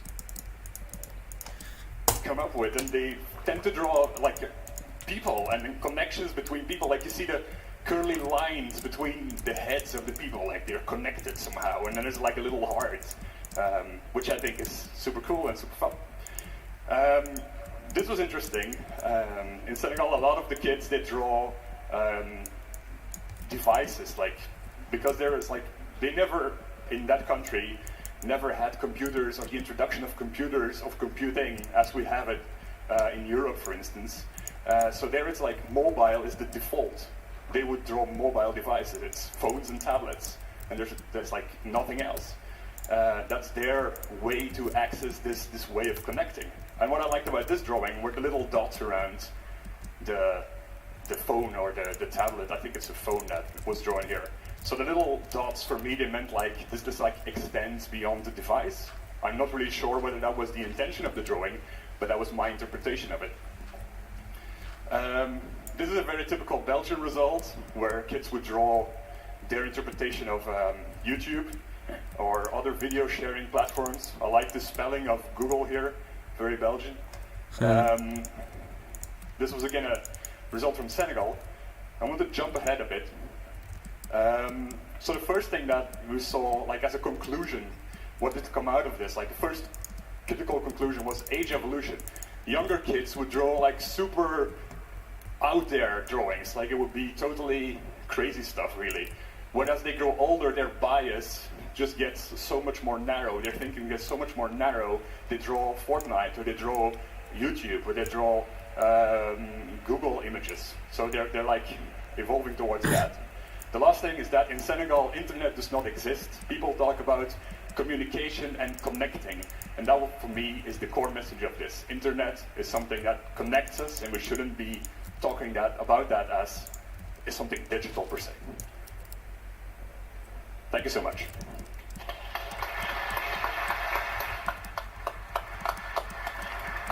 The next talk is kidspace.org, one-click orders for open source hardware electronics.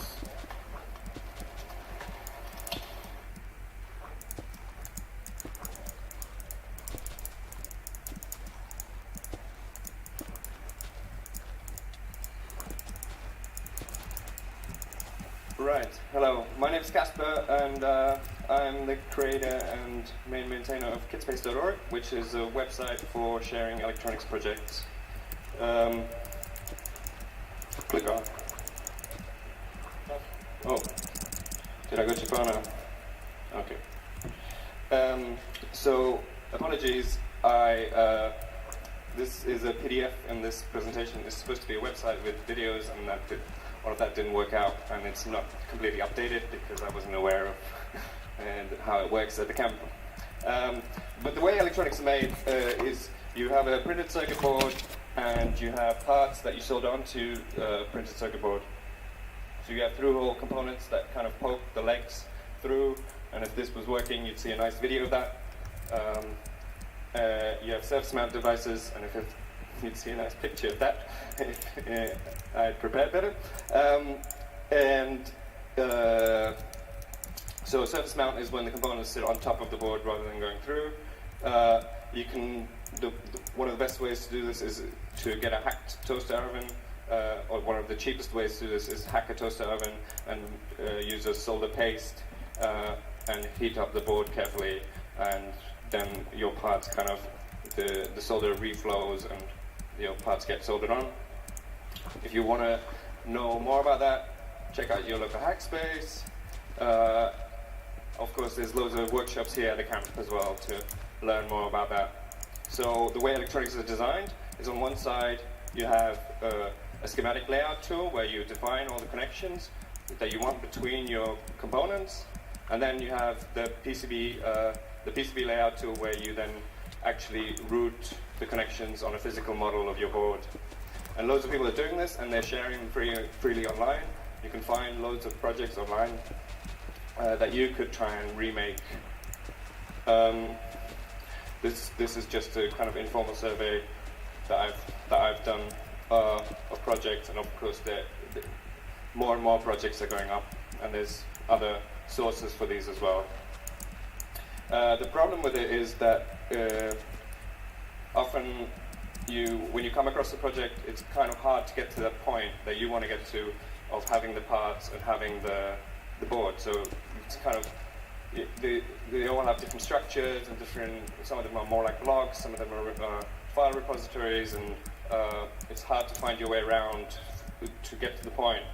So what you really would like to do is go from there, and you want the board and you want the parts. So this is what I've been trying to do with these projects. One part is kidspace.org. It's a project sharing website, but even earlier than that, what I started with was a browser extension that helps you buy parts. So it automates parts purchasing for you. So it can automate the typical kind of component distributors like DigiKey, Mauser, RS, and it does this by replicating the web requests that you would, if you were clicking around the site, those sites yourself, the browser extension does that for you. So you can have a list of components, and you put it into the browser extension, and it puts it into your shopping cart. There's a video of that, which is not going to work, unfortunately. It's available for Chrome and Firefox. You can just use it without kidspace.org by yourself with a spreadsheet, and you can load other bills of materials online somewhere as well. So the other part to this is, of course, you want the board and you want to make a complete project, so that's what kidspace.org is for. Kidspace presents the whole project together with the boards and a README and a detailed bill of materials and buttons on there where you can just click and it hooks up to the extension, and you can then get all the parts for someone's project. The way you add a project on Kidspace currently is you set up your own Git repository somewhere, GitHub or GitLab or your own server, and then you submit a pull request to the Kidspace project and say you want to add yours, and it gets added. So the idea really is to have this virtual kit. So the creators can make their design and put it up online, and you can buy it independently yourself. So there are a few interesting projects that I would love to have time to talk about too, but I don't. So come find me around campus. Thank you very much.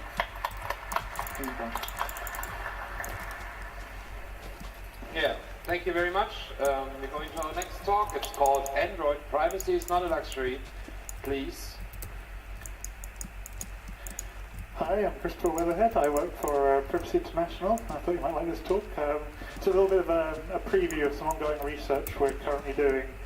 And I kind of need your help with it, so I'll come to that in the end. And I just have to give you a little bit of an introduction. So we're doing some work on pre-installed Android apps and the general privacy problems with them. This is based on some recent research by a group of academics who did who looked and analysed the domain and did an analysis on over 1,700 devices from 200 different vendors, and found only 9% of the apps that are pre-installed on those devices appear in the Play Store or the Google Play Store, which makes this domain really hard to analyse. So we're trying to get some case studies and some stories about this, so we can put pressure on Google, because this area needs better regulation from what is essentially Google the gatekeeper. And our interest is that these apps are often installed on low-end, low-cost phones, and this disproportionately affects people who have those devices. So what are the problems with this? Well, the first one's around consent. Pre-installed apps are, as they say, they're pre-installed, so they often come with things like custom permissions. Some of those custom permissions can bypass Android's own security policy. Because they're pre-installed, often these permissions are pre-accepted, so they can access things like the microphone, camera, and location without prompting the user. And some of these custom permissions are particularly nefarious in that they can do things like access text messages, read other applications information, and also they can initiate calls and receive calls, which is a bit problematic. There's also a lack of control for the end user. The user often can't delete these apps. They run in the background, and especially in low-cost contexts where the cost of data is high. You know, these could be secretly like working in the background, sucking data, and that data could be going to all sorts of third parties. I mean, it's really hard to know where that data is going. And also, on less of a privacy point, but on just a general niceness point, these apps are using space on a device that usually has very limited space. And finally, from our own analysis of the security practices, they're usually woeful. They can have things like sending personal information over unencrypted channels, so sending things like personal information, names and details, along with things like the IMEI of the phone over HTTP. That's always nice. And some of the apps we even had a look at have vulnerabilities, arbitrary code execution, and this is really bad when it comes to pre-installed apps because of the some of them have these permissions that are outside of the Android security model. So once you're in, you're pawning basically. Finally, on the security side, obviously some of these phones are still being sold as new with Android 4.2.2 or Android 5, which has got known critical vulnerabilities in it. So what is our solution? Well, we're trying to put pressure on Google, particularly, to better certify these manufacturers' devices, because they have such a controlling influence in the ecosystem. We'd like Google to be clearer as to what a certified partner what thresholds they have to actually cross to get their app certified and pre-installed on a phone. And then also they should not authorize phones that have permissions which void the Android security model. From a deletion perspective, users should be able to delete their apps. That seems pretty sensible. And this goes on from our 35C3 talk, which was on a separate topic about Facebook. We'd also like to see Google implement a centralized privacy hub where you can control not just your app permissions and your but also your advertising data and that kind of stuff, so you can ban trackers, or you can globally ban things from accessing your camera, that kind of stuff. If you're interested in this and you'd like to help out, please come and contact me. There's all my contact details. Thank you very much.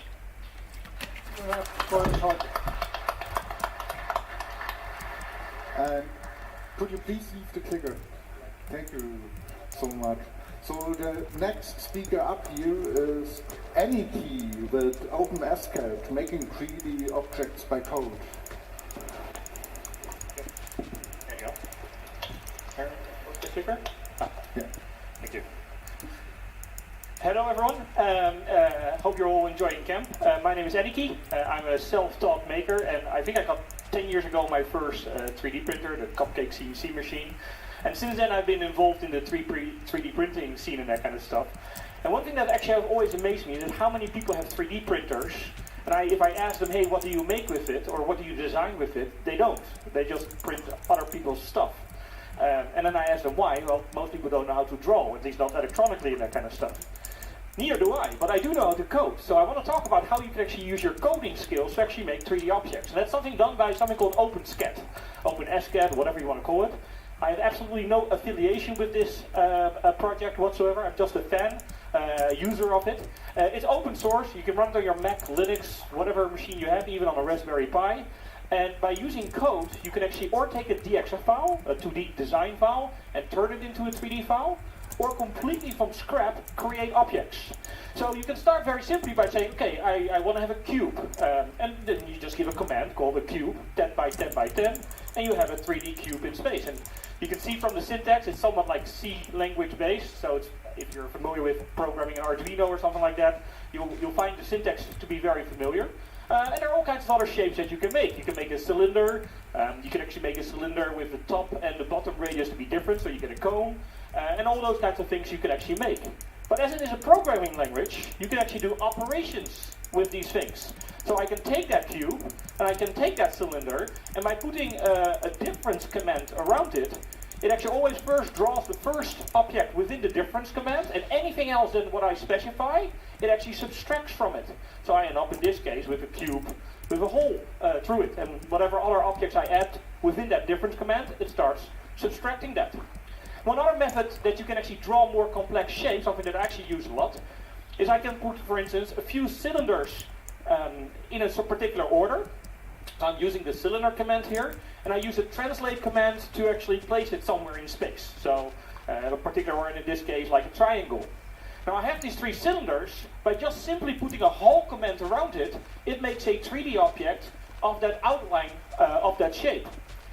Now if I want to have maybe holes in this triangle, I can take those exact same 3 cylinders, just shorten the radius a little bit, but keeping them on the same space, and use my difference command, and I end up having a nice triangular plate with rounded corners, with holes in it, and all that kind of stuff. But the nice thing about all of this is it's a programming language, so you can really make the benefits of having a programming language. So when I design stuff, I'm very impatient, I very quickly want to make something, and then I'll find out everything that's wrong about it, and I'll go back and fix it. You can do that all with parameters. So in the beginning of my program, I define my parameters that I'll probably later know that I will have to change, and I make modules for these objects to make my code very simple and very readable. And this is really how you can leverage the power. You can loops and all those kinds of things to really make very complex things with just a few lines of code. Now, even you might not have ever heard of the existence of OpenSCAD. If you have ever visited Thingiverse, you probably have been in contact with these kind of OpenSCAD files. If you go to Thingiverse, the website to download 3D objects from, you can select on something called customizable. Anything that is customizable means it is actually written in OpenSCAD. And therefore, anything that's written in OpenSCAD, even on Thingiverse itself, that is customizable, you can even in the web page change therefore. So for instance, in this example, this is a cylinder slot. You want to change the code on how to open up the slot. You don't have to know how to program, you don't have to download even OpenSCAD whatsoever. In Thingiverse website, you see there are 4 variables for the numbers that you want to have for the object, and it will automatically adjust the code. But what's the great thing? On that same page you find the button View Source. So you can actually see the source code on how this object was created by that person. And all that person does is in the beginning specify those variables. Those variables therefore are picked up by Thingiverse to show it into a nice web interface. And then you can take all that code that is in existence there. So let me give you some examples that are out there. If you, for instance, lost your keys, well, not if you lost your keys, if you only have 1 key left and you need more keys, someone wrote an OpenSCAD program that you can take a photo of your camera, of your key, it will analyze it and automatically translate it into an actual 3D printable key, so you can have spare keys. Other projects, someone made a customizable thing for on your laptop to that you don't have to put a silly sticker on it or something like that, but then you can make something nice with your name on it or something like that to hide your camera. Someone made it for quick-set keys. If you have a quick-set key, I actually tested this last week. You can just type in the code and you get it. So hopefully I've given you some ideas and co-create and make something and share. Thank you. So the next talk is about introducing neurodiversity by Jontje. Is Jontje here? Yeah. Come on stage. Yeah. So also the speakers for the next session, please get ready on the talk before you so we can change the stage quickly, and now you have the stage, Jontje. Yeah. Okay. Here. Thank you. So yeah, neurodiversity. What exactly is that? Well, there's neuro in it, so it's gotta have something to do with neurology, and it does. And it's, in fact, the diversity of the neurology of our brain. What does that have to do with computers? Well, not much, except if you view the brain as one giant computer. So yeah, the concept is basically that all humans have a different neurological makeup, and there's of course going to be some variety about that, and from which we have obviously profited as humans across our entire existence. But there has been in the last decade or so a trend of putting that, taking that concept, or the fact that there's a certain variance, and turning that, slowly narrowing the concept of what we define as normal, and so creating basically illnesses or disorders. And so what exactly falls into that? For example, the concept of autism or ADHD or bipolar disorder, or many of these other things that we usually define as mental illnesses or disorders and are currently trying to cure, are actually not that. They're things that humans have done over, or human brains have done over our entire existence, and there's proof of that. There's proof, for example, in Stone Age art that there were people with specific processing differences, and those differences. And she was about to say disorders, right? Oh, busted. are the same that autistic people most likely, or most of them, exhibit. So we can, with high confidence, pretty surely say that there were autistic people in Stone Age. So should we really be trying to cure something that has existed over all this time and has in fact been positively selected by genetics? So the idea that many of these things that we define as disorders might not be, of course, calls into question our concept of what is normal, and in fact that concept is just a concept and not something that is somehow defined in nature,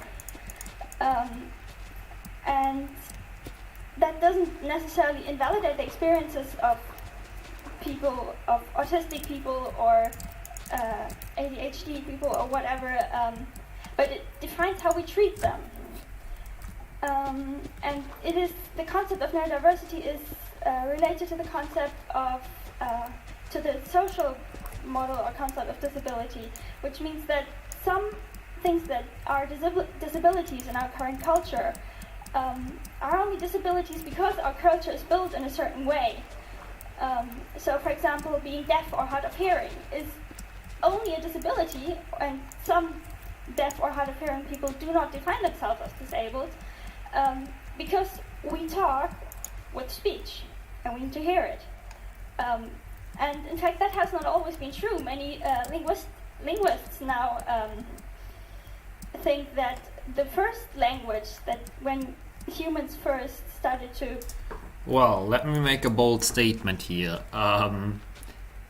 Back in the days, before there was speech, I'm sure when you were deaf, you had some disadvantages back in those days. Maybe even more than you have today. So, yeah. Well, developed language was actually a sign language. So even the concept that we need to talk is not, it's just based on the fact that most of our cultures talk, but not all of them. So what does neurodiversity have to do with the internet and, well, most of the things that we're talking about here? Well, first of all, for the neurodiversity movement, and for many people who are neurodiverse in some way, whether they're autistic or ADHD or bipolar or whatever, the emergence of the internet, and especially the emergence of social media, has been, well, a radical change in our lives, because it's new modes of communication, and yeah. Thank you very much.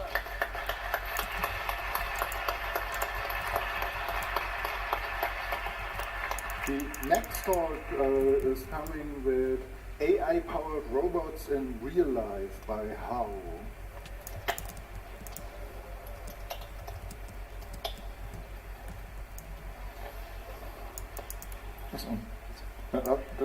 Don't give up trying.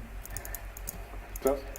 All right, so my name is Hao. I founded this company called Dorabot 5 years ago. This is about to show you what the state of art of AI and how they get applied to robots that actually work in real life. So there are about 50 slides, bear with me. Now, what's AI? Wow, The one 50 definition slides. of AI is thinking or acting rationally. And AI is used very widely. To the left is what AI is. 50 slides, it's almost a movie. How many pictures per second is that? Used 30 years ago, which is recognizing handwritten digits. And what AI can do now is identifying each of the cars in a picture and then actually separating them so they know they're different cars. And there are a bunch of other applications of AI. The AI can play Go, be the top human player. AI can allow you to go into a store, pick up item, and then leave without waiting in the line for checking. Right? So you don't need to pay with your credit card and stuff. The AI just recognize who you are and what item you pick up as you go. And then we have robots that move shelves in the warehouses to kind of ship stuff that you buy ordered online.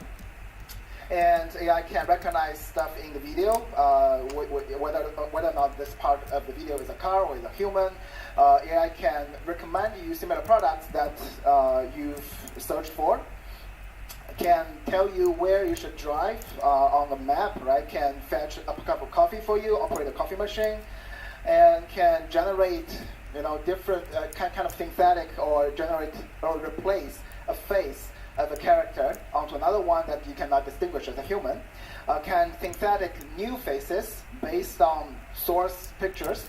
Right? So the people's face on the bottom right, they don't exist, right? They are synthetic human.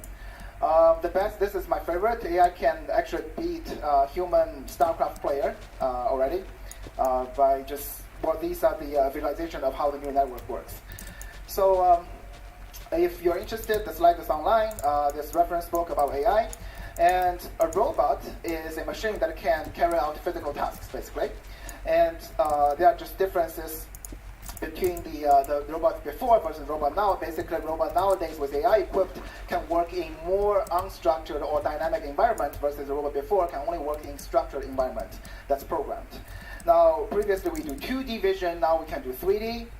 Previously, the mobile robot have to follow lines on the ground. Now we can navigate freely in any environment. Previously, you have to use a teach pendant or remote control to program the robot. Now we can actually have the robot compute its own path automatically. And previously, we have rigid robot. Now we have collaborative robot that even if it hits you, it doesn't break your bones. Now, to the left is what I built in 2012 in Northbridge in San Francisco. To the right is after the company is established, will be built in 2017. So both are mobile multiplayer, and all the following are how they can get applied. This is a gripper. It's a dexterous hand. It's mimicking human hand. It can grasp balls. It can kind of operate a screwdriver. It can kind of put salt on a plate. We can also have the mobile multiplayer draw pictures, operating coffee machine, making dumplings, picking items from the shelf directly. And this is how it works. So basically, it shows how the robot evaluates the environment around it and then figure out how to grasp an item. So how do we apply it to real life, right? So one of the options is conference service. So I just came from Macau in this joint international conference of AI, and then we put robot in use. So we have conference participants present their badge to the robot, and then the robot fetches the souvenir, and then presented the souvenir to the participant. We have people lining up for receiving the souvenir from robot. We have coffee pouring robot, so we have a barrel with coffee, and then if the robot sees you stand in front of it, it pulls the lever on the coffee barrel, and then kind of present you with the cup of coffee. And this is my favorite part. So essentially what's happening is we have mobile robots running around in the reception, and have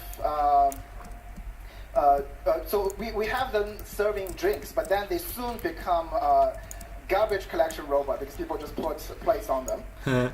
And this is what the company is mainly about. We actually put robot in logistics, so loading boxes into trailers, sorting packages, different ways of sorting packages, different ways of sorting items that's not in a package, and all this stuff.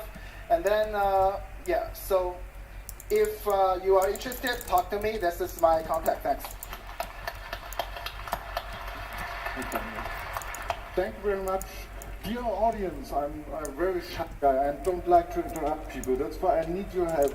So, but I don't think we need your help for the next speaker because I'm very, very happy to have Ben here on stage. I'm very happy he could be convinced to be here.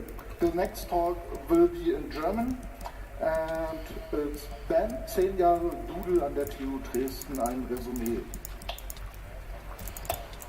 Ja, hallo. Okay, also 10 Jahre Doodle. Ich nehme mal an, es wissen wenige Leute, was Doodle ist. Wer weiß, was Doodle ist? Das Doodle, was hier steht, das D-U-D-L-E. Hey, ein paar. Cool. Dann, wer weiß, was das hier ist? Doodle. Das wissen hoffentlich alle so ungefähr. Genau. Also es geht eigentlich um sowas, und zwar eine Event-Scheduling-Applikation. Wir haben sowas in Dresden nachgebaut. Das sieht dann so aus, eigentlich ziemlich ähnlich zu den ganzen Sachen, wie es Original-Doodle ist. Allerdings, was wir gemacht haben, ist einen Haufen Krypto-Features reingepackt. Das ist jetzt 10 Jahre her. Damals war das noch cool und neu. Heute gibt es sowas mit CryptPad und mit CryptBin und ja, es gibt so ein paar Applikationen, das nennt sich alles Zero Proof oder Zero Footprint Application. Die Idee ist einfach nur, dass man mit JavaScript Sachen verschlüsselt und dann verschlüsselt auf dem Server speichert. Und da gibt es verschiedene Protokolle, in denen das passiert und genau sowas haben wir also gemacht. Wie gesagt, 10 Jahre her. Wenn euch das mehr interessiert, dann hier schaut euch die Vorträge an. Das habe ich schon ein paar Mal vorgetragen. Einmal auf dem Camp 2011 und auf dem CCC 2009 und auf den Datenspuren, die bald wieder sind, in Dresden. Genau, da gibt es Videos dazu, könnt ihr euch genau die Features anschauen. So, und jetzt ist es 10 Jahre her, jetzt stellen wir uns die Frage, was ist denn jetzt passiert seitdem? Die Sache ist die, wir haben so einfach ein paar Statistiken zusammengesammelt. Die Umfragen werden alle 3 Monate gelöscht, das heißt, sie sind noch 3 Monate auf dem Server drauf. Also sie werden nach 3 Monaten gelöscht, wenn keiner sie benutzt mehr. Und, achso, genau, dazu komme ich gleich. Das erste coole Feature ist, mittlerweile gibt es auf 20 verschiedenen Sprachen. Also ein Riesendank an die Community. Ja. Ich hab also in unzähligen Sprachen-Submissions bekommen. Das war also unglaublich teilweise, was alles dabei ist. Genau. Ihr könnt noch mehr übersetzen, wenn ihr das wollt. Müsst mir einfach die Dateien schicken. Genau, das nächste, jetzt komme ich eigentlich dazu. Wie gesagt, es wird alle 3 Monate gelöscht und ich habe mal gezählt, wie viele Umfragen überhaupt so gescheduled werden. Und da sind, ich komme auf 130.000 User, die pro Monat das benutzen und sind 12.000 Umfragen, die pro Monat gescheduled werden. Also das ist doch eine ganz schön große Zahl. Und jetzt ist es so im Interface, man muss an irgendeiner Stelle, also Doodle, das D-U-D-L-E steht natürlich für unseren Lehrstuhl Datenschutz und Datensicherheit in Dresden und wir sind ja keine Usability-Experten, man muss also an irgendeiner Stelle dann klicken, ja, ich möchte die Umfragen symmetrisch mit JavaScript verschlüsseln. Und jetzt die Frage an euch, was denkt ihr von diesen 12.000 Umfragen, wie viele davon sind verschlüsselt? Wie viele haben auf diesen Button geklickt, ja, ich möchte die Umfrage verschlüsselt haben? Also ich sehe da eine 1, einer, okay, 1, ruft der Rest kann kein Deutsch. Was?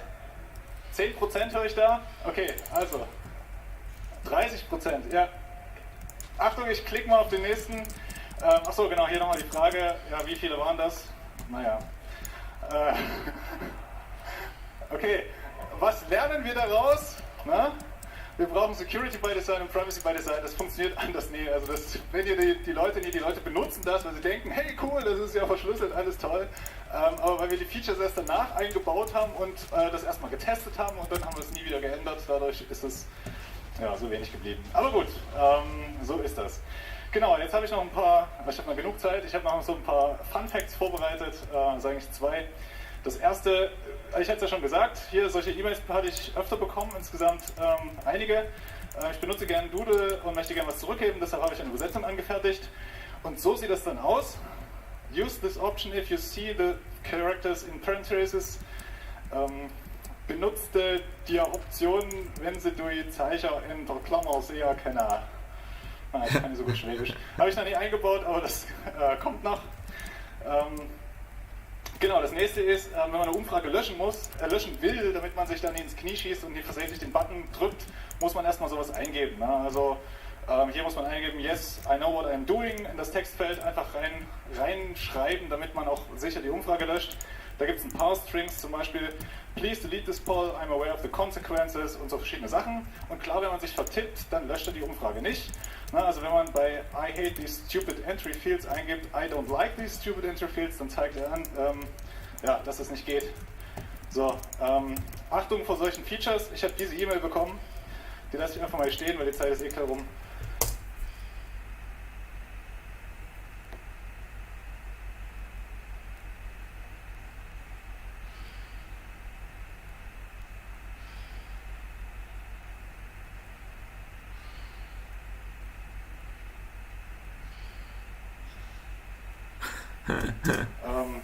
Ja. Okay. Ja, der hat sich immer in der Mail beschwert darüber, dass man so einen wilden Wortlaut mit hassen und so verwenden muss und nicht etwas netter das formulieren kann.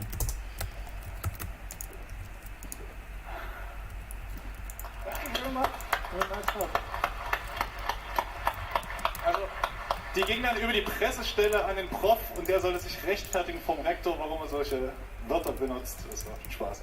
Gut. Thank you.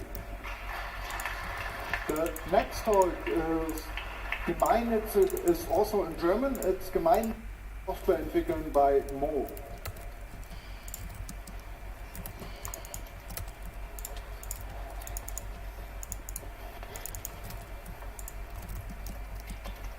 Oh, hello. My name is Mo. I actually decided on the last minute to give the talk in English, so more people can enjoy what I'm going to tell you. Ehre. So I want to take this opportunity to tell you about a great milestone that we achieved just last week. So this is really like nice and hot stuff. But I also want to thank everyone who was involved in the creation of and in the process of this project. The conversation around it started taking shape in 2011, 2012, and it took a while before we reached the state in 2016 where we started by creating a legal entity. So I don't really see my slides, so I don't know what's going on. There are the slides. So in 2016 we created an entity called the Center for the Cultivation of Technology. What is it? It's a German non-profit limited liability company. So it's something that you don't see that often. Usually people create gemeinnützige Vereine. This is a company, but it's also a charity. And what does this charity do? The charity is a legal host for open source projects. So whenever projects have to interact with money, they need some kind of way of making the money flow. And we provide a legal entity that you can pick and choose to help you with your money. This is the quote from the bylaws, and this is leading to what milestone we reached. So we created a legal entity that says in the bylaws that the goal of the organization is to develop and further the free and open technologies. And bear with me, this is not a perfectly fine definition for everything else, but this is targeted towards the tax authorities. Because we have to argue, why are we a charity? Why are we doing stuff that is beneficial to the public? And before we started this, I talked to many different lawyers, I talked to many different organizations, and everyone was like, maybe development of software cannot be a charitable activity. So we tried, we set out to do it, and this is kind of some of the kind of services that we are providing to our projects. We're not done yet, so this is an in-progress conversation. We want to help people with their donation processing. We help projects with grants and other supporting contracts.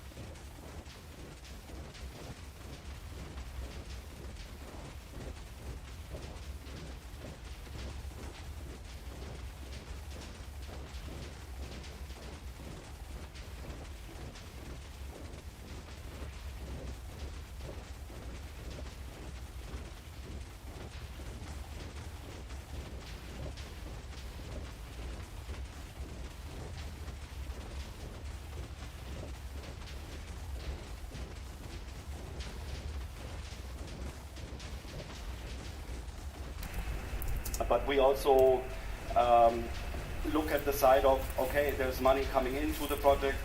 How does the team make decisions around spending the money? How can the project create some transparency towards the people giving money? And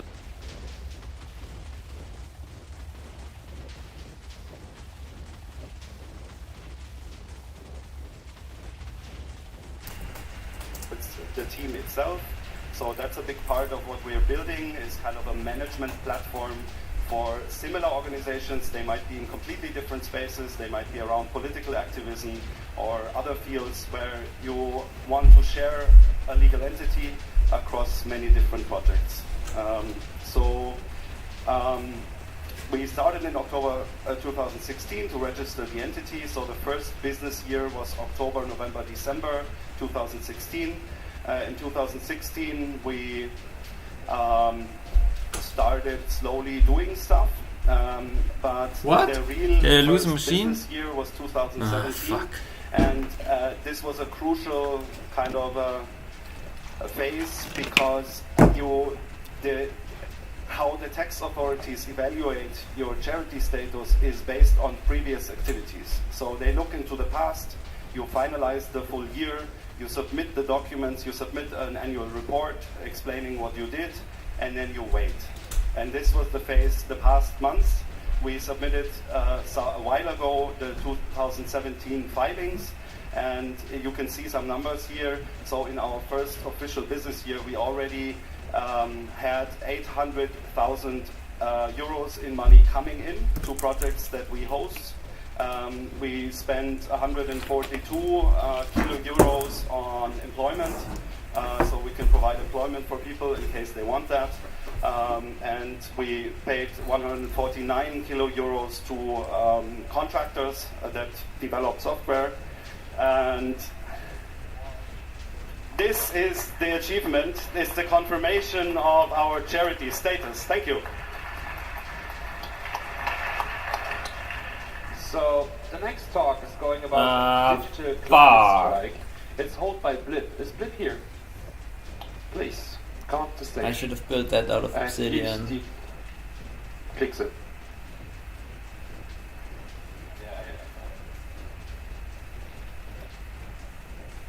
Hi.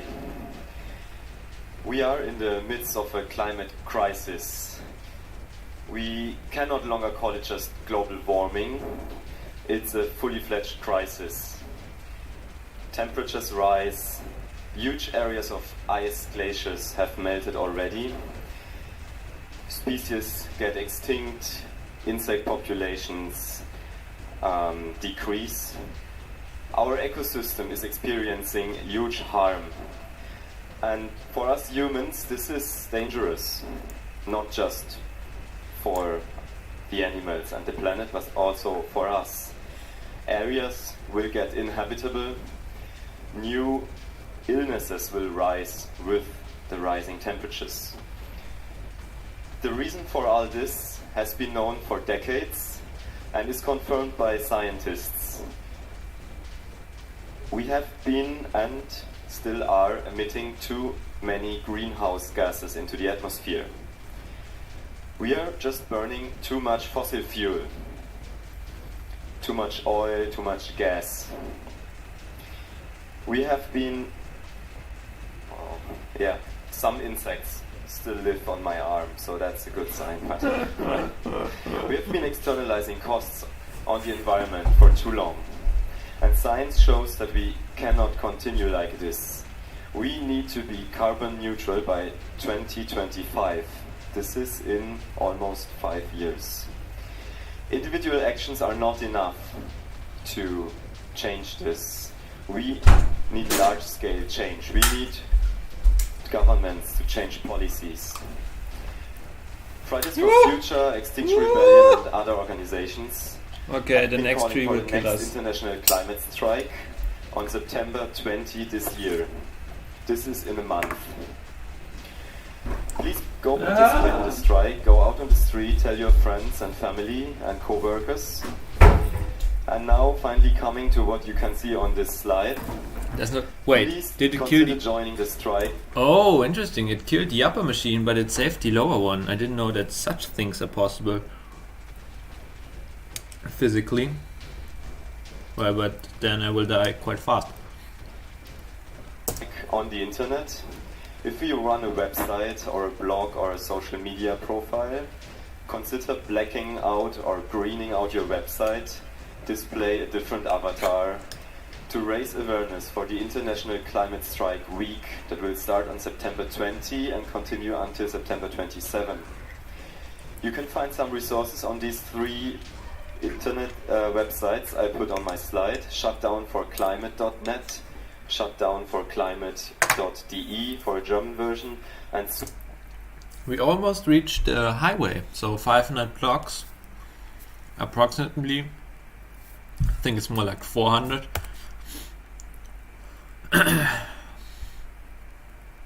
400 blocks, yeah. Cool. That's a milestone. So we made it almost halfway through. Not yet, but yeah, we're getting there. A few machines got stucker. We have TNT. Yeah, looks good. Looks good so far. I feel some progress. Oh my god, can I place fast enough? No, please. Yes, it worked. Soon also digitalclimatestrike.net, which is not yet online. There is templates for these blackout sites. There is a WordPress plugin. There will be more soon. So please let the internet participate in the strike. Here on the camp, I help co-organizing the Bits and Trees village, Bits und Bäume. We are the sustainability village on camp, so if you're interested in what we do here, come to the About Freedom cluster. Today at 4 p.m. we will have a panel where a lot of organizations will present themselves, amongst others Fridays for Future, Extinction Rebellion, C3 Sustainability that tries to make CCC events more sustainable. So please come by, have a look, and if you're motivated to help, please join us. Thanks.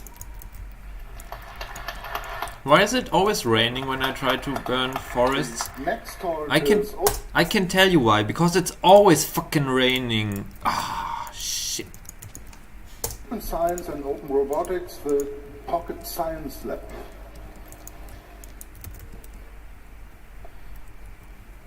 Is there a sign up there? Why do I have the feeling that I won't read the sign?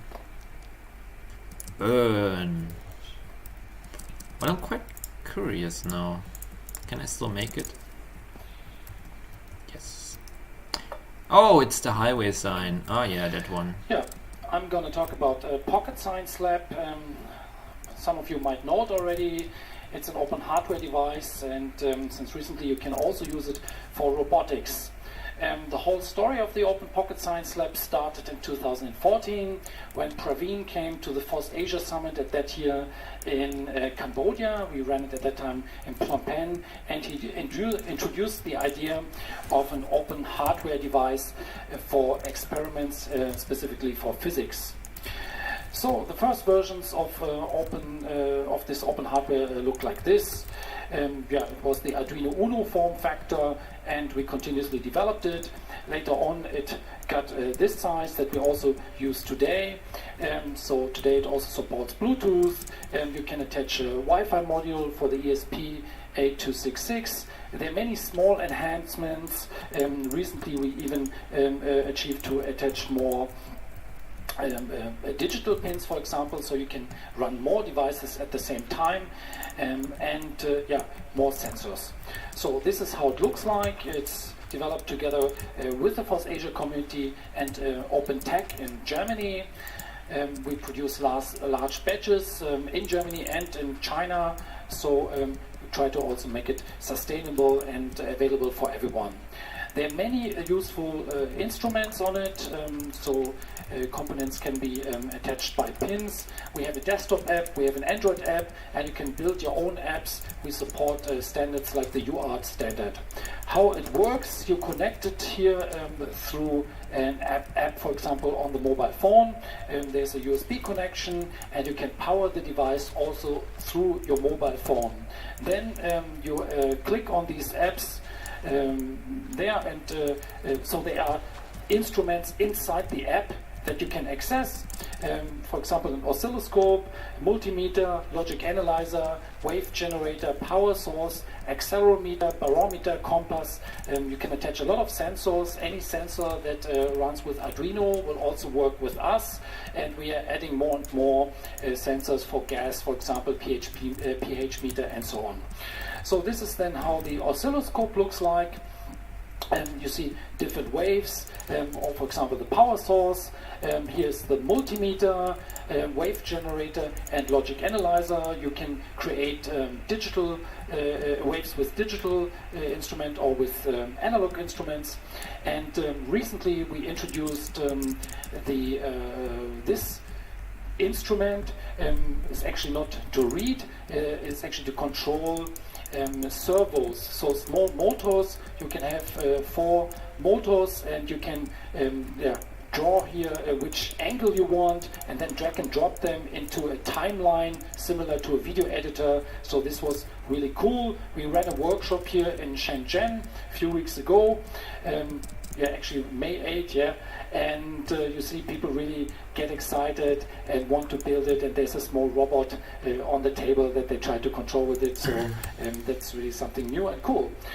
Another thing that we are doing is you're now able to generate config files. You can attach an ESP and then control the device through Wi-Fi, and you can leave it offline anywhere and come back at some point later and collect the data. So for example, you can control time interval, you can control channels and so on. So whatever you can do with the app connected, you should also be able to do it when the app is not connected, and come back later and use the device as a complete data logger.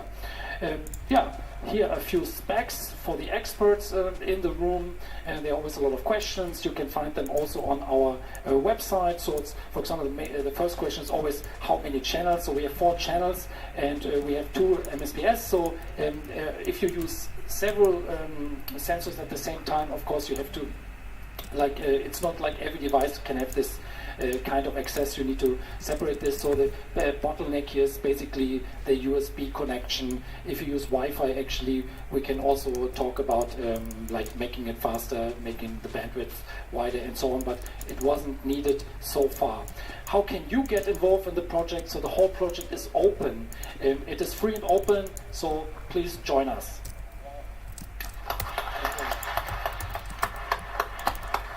Thank you very much. Get it to the next speaker. Thank you very much. Now there's Sophia Sadie. We are going to learn something about Olabini. Thank you for being here.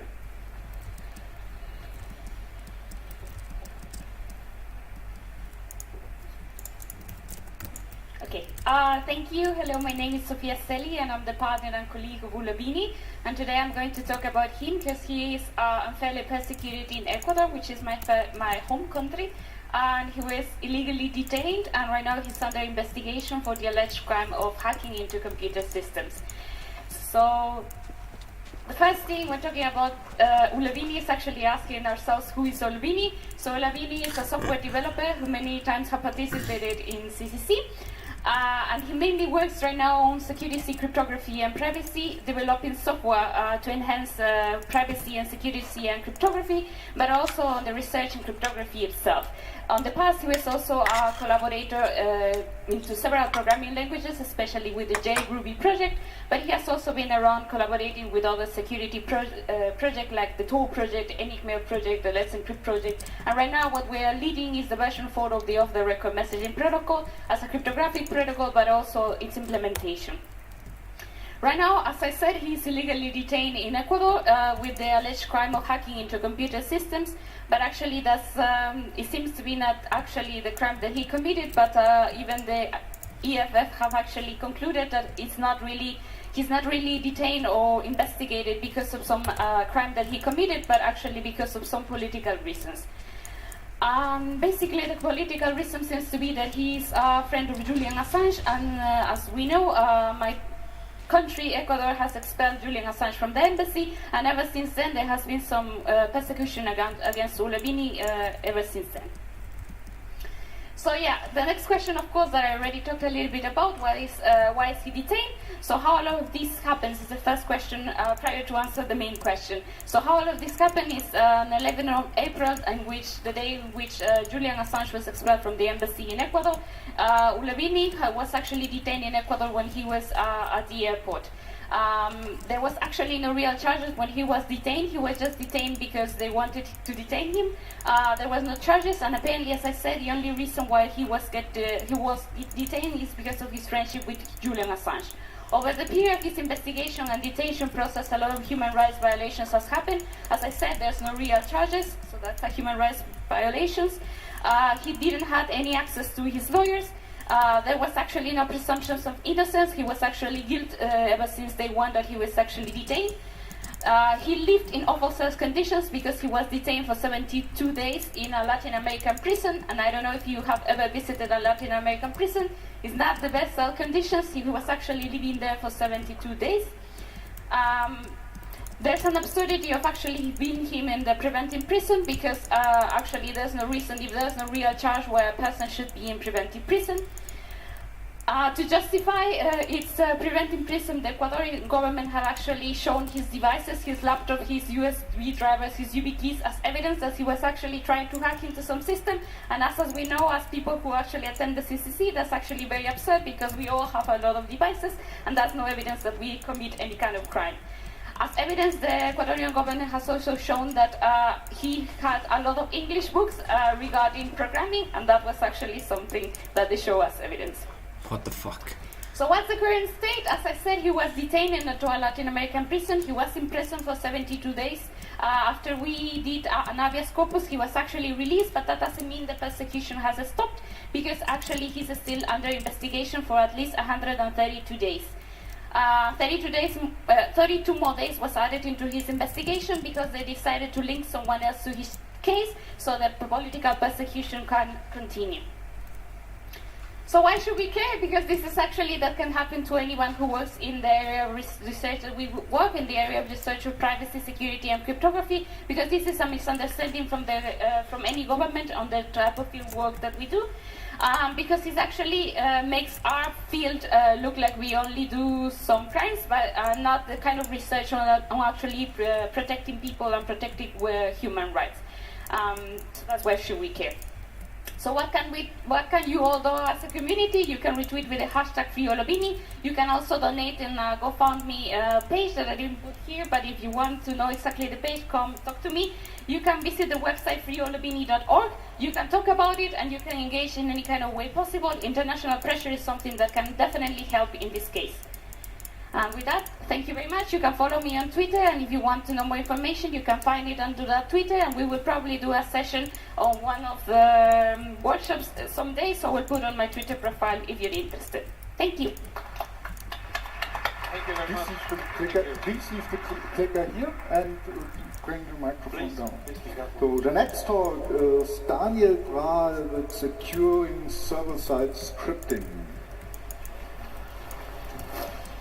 So hello everyone. So I wanted to talk about how to secure potentially untrusted scripts that run on an enterprise application server in also critical environments. So the company I work for has as customers the big energy companies who run the electrical grid, and they somehow like security.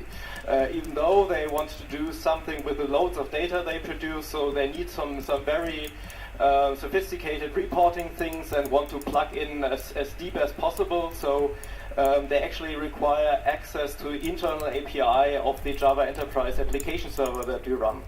So we provide Groovy scripting on this server provided by the users who work in the back office to produce all kinds of extensions.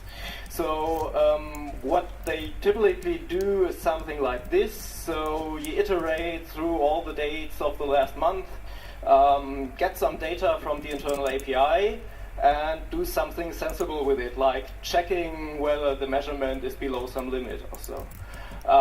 Yeah, but is this really secure? Obviously not. If you can just write a script like this that terminates the whole server, so blackout. So this would be a denial of service, but you could also think of attacking confidentiality. So here you would bypass the privilege system by just getting every privilege because you have access to this API, and then you read any data. And if you think of just creating a network socket is as easy as this, in this one line you can send the data to some other place where it don't belong.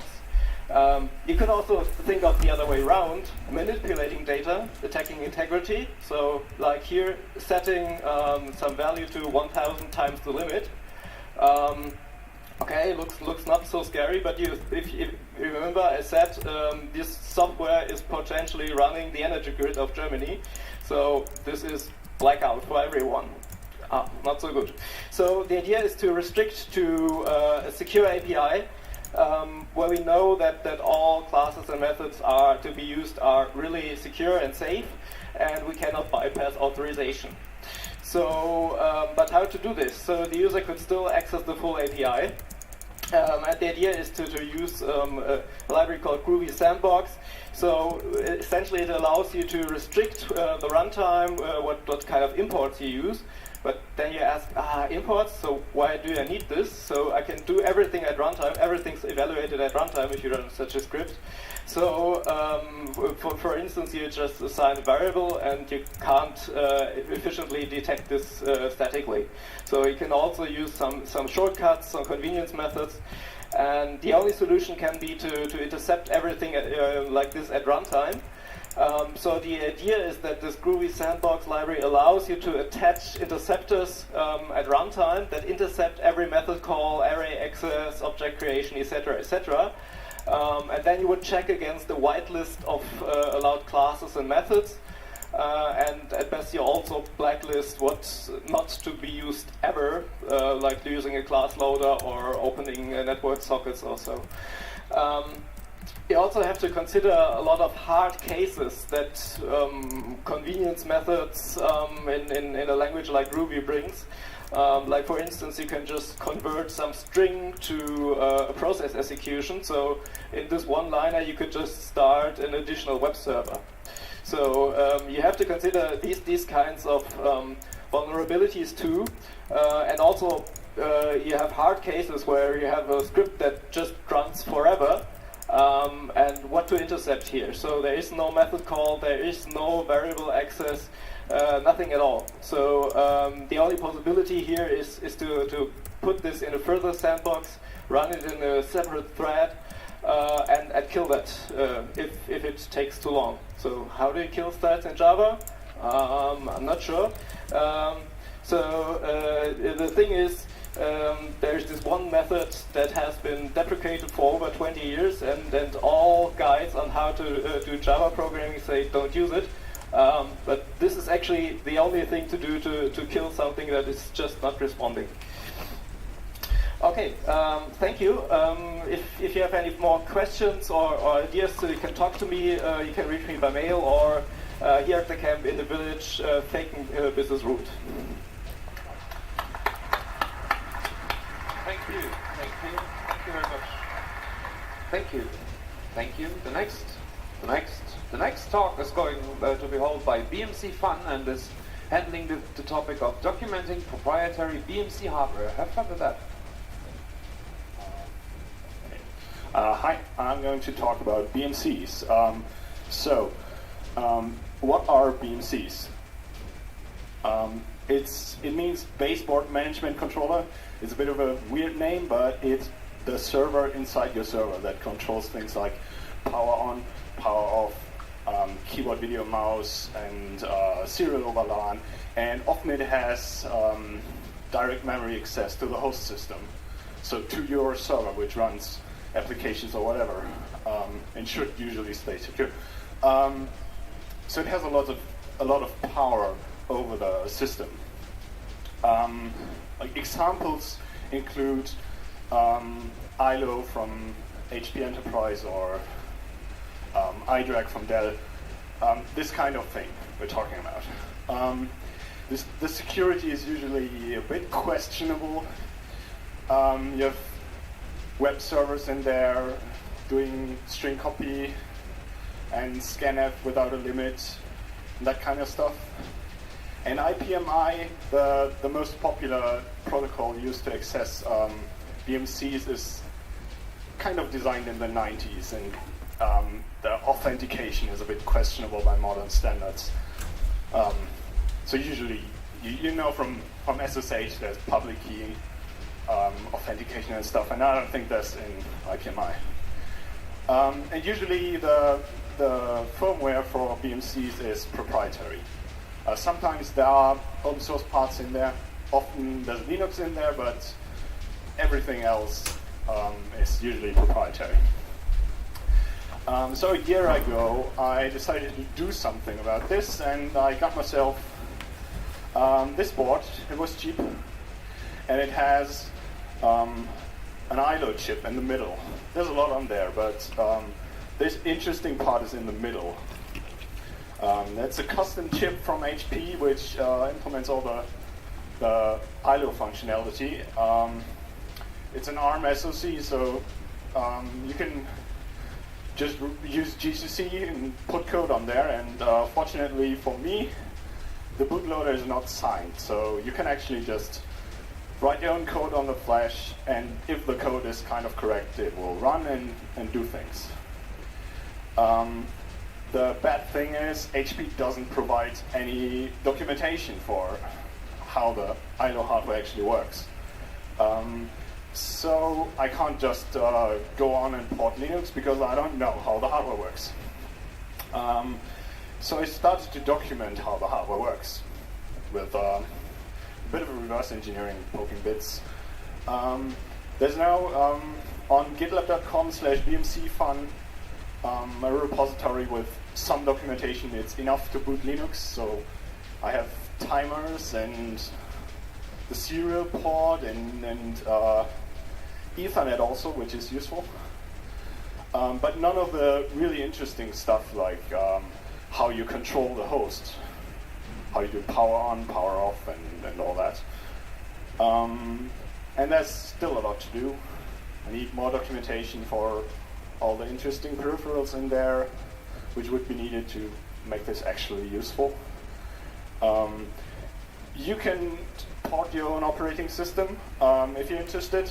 I'm just releasing documentation for now. So it's a bit of a white box reverse engineering thing where there's documentation and then a clean new implementation. By the way, I have one of these boards with me. Talk to me here if you're interested in getting it. And from ILO 5, they started to sign the bootloader, but I'd really like to figure out how it works exactly, because I'm not sure it protects against everything that could be done to run custom code on there. There were a few groups of people who helped along the way.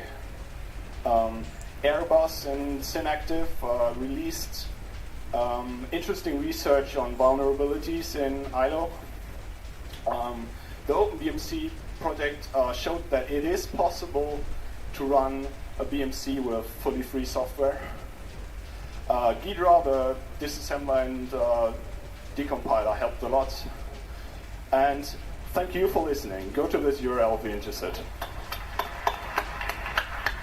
Thank you. You did great. Thank you very much. Thank you. Thank you. Thank you. Thank you. Thank you very much. The next talk is held by Mastro Gippo, and he's telling us something I like to do myself very much also. So it's called backstage penetration. Oh, thank you. Hello. Okay, hello everybody. There was this concert in Italy. It was a huge concert, and there were probably most of the biggest Italian artists in Italy there. And it was for a 20th anniversary of a radio show, and I really wanted to get into the backstage to meet my heroes. So I started thinking, we went there maybe an hour earlier, so I started thinking about how to get into the backstage.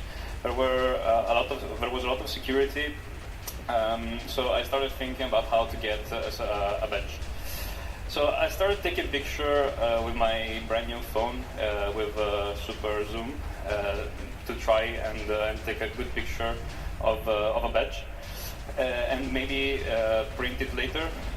Maybe get out of the concert and get to a close print shop, or maybe next time get one of these printers. But it's pretty heavy. It's hard to bring around. It's not very comfortable to have on your backpack during a concert. But definitely, I shouldn't sit too comfortable while flying through forests. This is a very good idea to bring one of these to an event. And maybe you can also have some preparation before the event. So I didn't know about that. I didn't follow the social media of this event too closely. But yeah, why bother making the effort to take a very good quality picture of a badge when there's Instagram?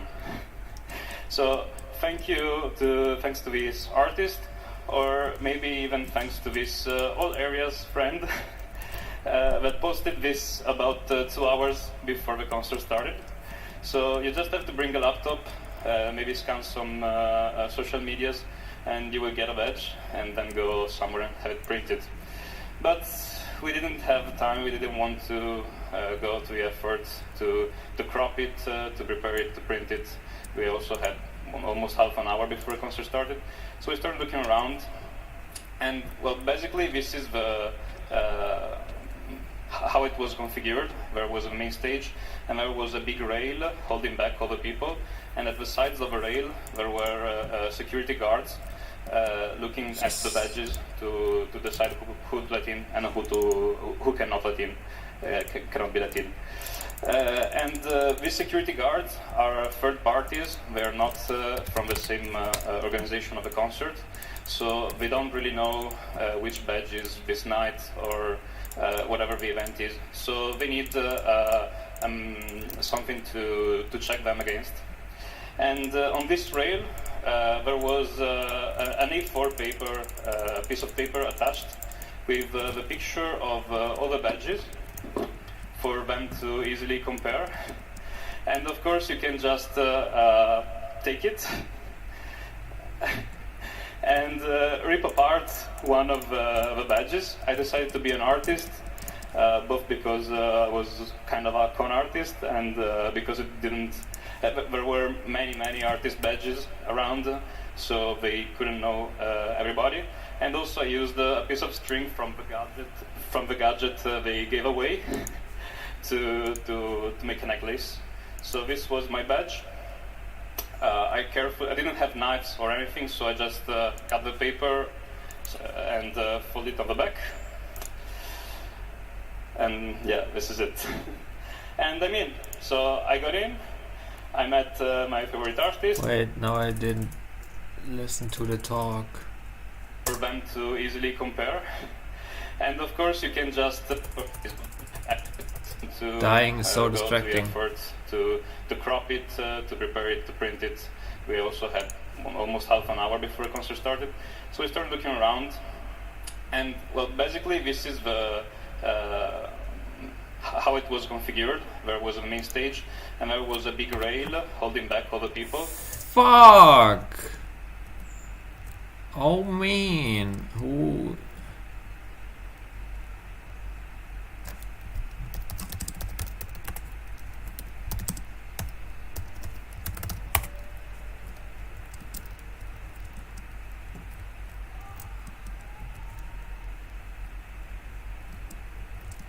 Was it even leader? I don't know.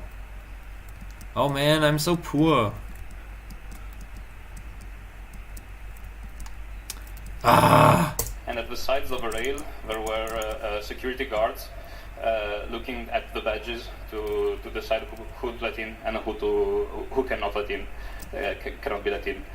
And these security guards are third parties. They are not from the same organization of the concert, so they don't really know which badge is this night or whatever the event is. So they need something to check them against. And on this rail, there was an A4 paper, piece of paper attached with the picture of all the badges for them to easily compare. And of course you can just take it. Fuck. And rip apart one of the badges. I decided to be an artist, both because I was kind of a con artist and because it didn't. There were many artist badges around, so they couldn't know everybody. And also I used a piece of string from the gadget they gave away to make a necklace. So this was my badge. I didn't have knives or anything, so I just cut the paper and fold it on the back. And yeah, this is it. And I'm in. So I got in.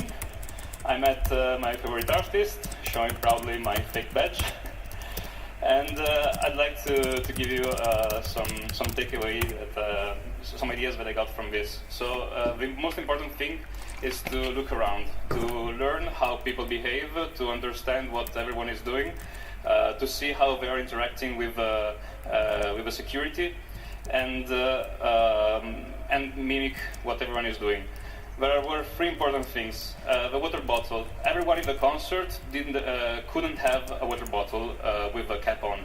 So only people from the backstage could have a cap on the bottle because all the bars were removing the caps before giving away the bottles. So I had a cap on my pocket and I closed my bottle to make it look like I was backstage. Also the t-shirt. They were selling t-shirt like people, like artists, and as my face. So good luck.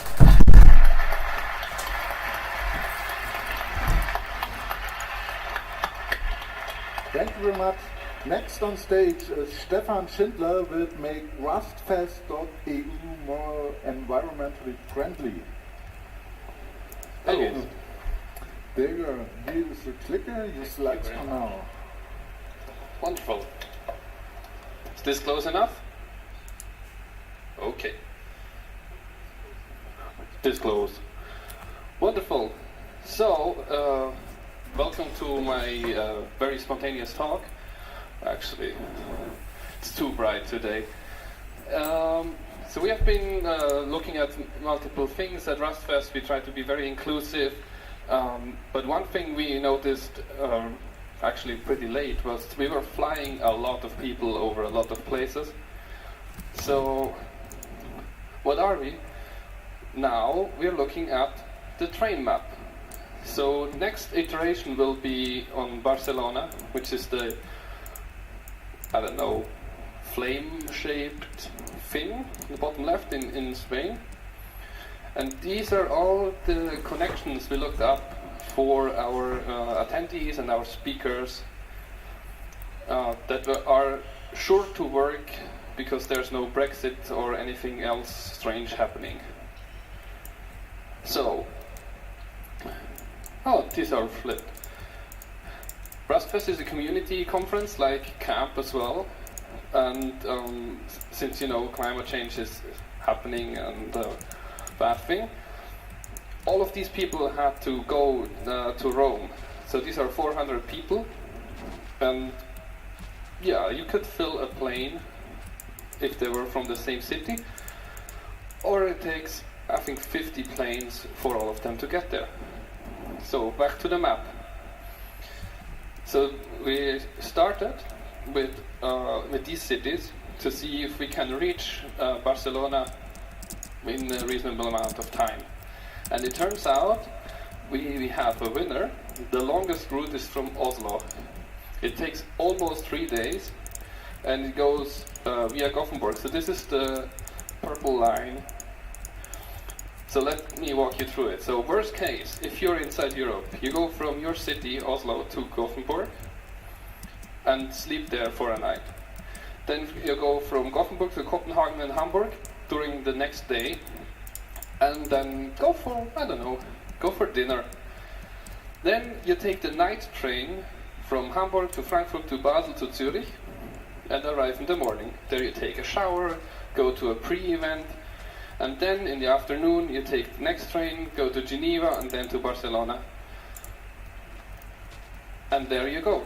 So it takes you at worst 2.5 days to get to Barcelona and back. Or back, sorry. So, we are hoping that more people will show up and say, hey, one of the routes passed through my city, like Paris is a good candidate, that they will make a pre-event so people will go there and join the ride, which also means that if you depart together from the same event and go to the same next event, you will ride together, so you can have a hack session in the train during the ride. Also, CFP is open until the end of the week, or Monday, I don't know, a couple days more. And if you're interested in the Rust programming language, come and join us. It's the beginning of November. If you're interested in more stuff that I do personally, then go to estada.ch, or find me around here. Thank you.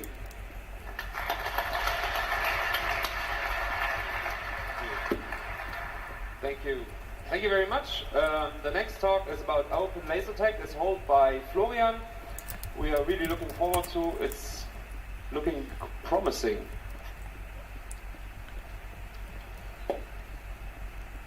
Hi, ich bin Florian und vor ungefähr einem Jahr war ich mal zusammen mit Freunden Lasertag spielen. Für die Leute, die nicht wissen, was Lasertag ist, da hat man so Dinger in der Hand und es geht darum, sich gegenseitig abzuschießen. Das Ganze Killerspiele! Aber nur mit Licht, Infrarot, um genau zu sein. Und danach saß ich zusammen mit den Freunden an der Spree und wir haben uns gedacht, mit meinen Nerdfreunden, und haben überlegt, könnte man sowas auch selber bauen. Ja, ein Jahr später sieht es so aus. Das ist so unser erster Prototyp, um zu gucken, ob unsere Idee funktioniert. Und ich habe es auch hier mitgebracht. Unsere Idee, wir wollen ein Open Source, Open Hardware Lasertag System bauen. Was man hier sieht, ist zum Beispiel dieser schwarze Punkt, das ist ein Infrarotempfänger. Man sieht da eine Linse auf dem rechten Bild und genau, das Gehäuse besteht jetzt aus solchen Plastikrohren.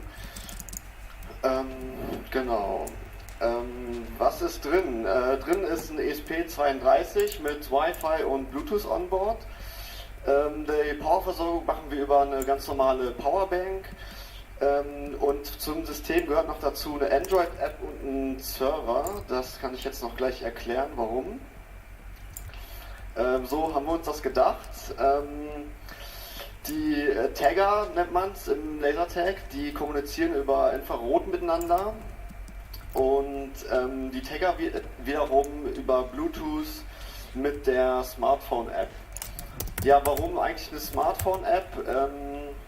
Da war unsere Idee einfach, dass, also man könnte ja auch das Spiel komplett irgendwie auf den Mikrocontrollern programmieren, aber da dachten wir uns, mit einem Smartphone ist man einfach noch wesentlich flexibler, was irgendwie Updates angeht, Und man kann noch viele weitere Features nutzen, wie jetzt zum Beispiel GPS oder so, kann man irgendwie seine Spielzonen abstecken, um jetzt draußen irgendwo Lasertag zu spielen. Genau, kommunizieren tun dann die Apps miteinander über einen Server. Ja, was gibt es bisher? Also wir haben hier, wie gesagt, diesen Tagger-Prototyp schon fertig. Der kann auch schon Infrarot schießen und irgendwie getroffen werden. Die Verbindung mit der App steht auch schon. Das ist eben bisher eine simple App, die irgendwie dann registriert, dass man getroffen wurde. Genau. Der Server ist bisher noch so ein bisschen... da ist noch nicht so viel, sage ich mal. Ja, was kann ich noch erzählen? Genau, unser Ziel war es noch, irgendwie diese Tagger möglichst günstig zu machen, dass man irgendwie davon auch mal 20 oder 10 bauen kann und dann mit seinen 5 Freunden einfach im Park draußen spielen kann. Ja, falls ihr Lust habt, irgendwie mitzumachen oder alles einfach verfolgen wollt, hier habt ihr ein paar Links zu GitHub oder Twitter zu mir. Sprecht mich an. So yeah, if you didn't understand anything because you're not speaking German, we are building an open source laser tag system. Speak to me if you're interested in it. Thank you.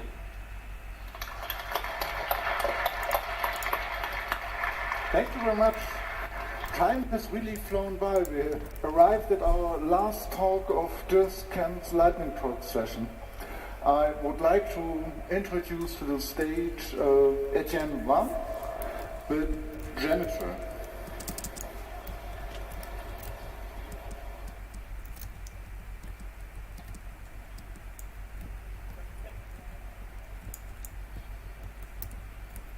So, who is there as tweet sweeper on the screen? Hi. So I wanted to talk about Janitor, which is a side project I've been working on with friends for some years now. And a great backstory for this project would be from working on Firefox to bootstrapping development environments. So that's the title of the talk. So we are a small team working on this side project. The main developer of this project is Jan Keronnes. He worked at Mozilla when he first created the project. He was working on developer tools for Firefox, and then he moved to DuckFox to work on Gitpod, an IDE for GitHub. And I joined on the ride for this project. I am a sysadmin for Janitor, and right now I work for Defora Networks, which is an IT security company based in Berlin, and I also worked for a cyber security club in France, whose name is Academint. And also there are some more people who joined us on the ride and who brought some features, some cool features, and some exciting features. So, what is Janitor? Why Janitor? We realized while working on Firefox, you can't directly work on Firefox and have some contributions landed directly in Firefox. You need first to download gigabytes of stuff, like cloning the repository and downloading with your package manager some dependencies, configure these dependencies if it's not automatically done, configure the toolchain, and read some documentation to know about the workflow and so on. And you have to do this again and again if you switch from one device to another. If you switch from one operating system to another, you will need to maybe learn how it works on your new operating system. And if you are just curious about learning about some projects, you will need to read documentation for some projects just for basic commands. So with Janitor, we wanted to get rid of all of that and to let newcomers and developers focus on coding and landing features. So if you want to have a look right now, it's available at janitor.technology. And because I wanted to play it safe, I'm not doing a live demo, I have it on slides now. So, Janitor, you can create containers to work on projects. Right now we have 15 supported projects, from Firefox to Chromium, Thunderbird, and so on. You work in private containers, which come fully pre-configured, a full checkout of the source code, and these containers are ready in 2 seconds or less. You get access to a web IDE and to a terminal. This terminal gets all the latest tools, like Git with the latest version, GCC, and so on.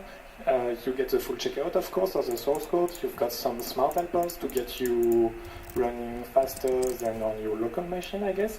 And you get also sudo access, so if you want to install software in the container, you can. You also get access to web preview if you want to try out some web projects, and you get access also to a remote desktop environment if you want to run a just compiled version of Firefox, for example. Basically, how it works behind the scenes, we need a Docker file, which we're working from a Docker file, base Docker file, which will be Ubuntu Dev, and then from this Docker file, you check out the source code, you install your dependencies, and then that's done. It's ready to be put on janitor.technology.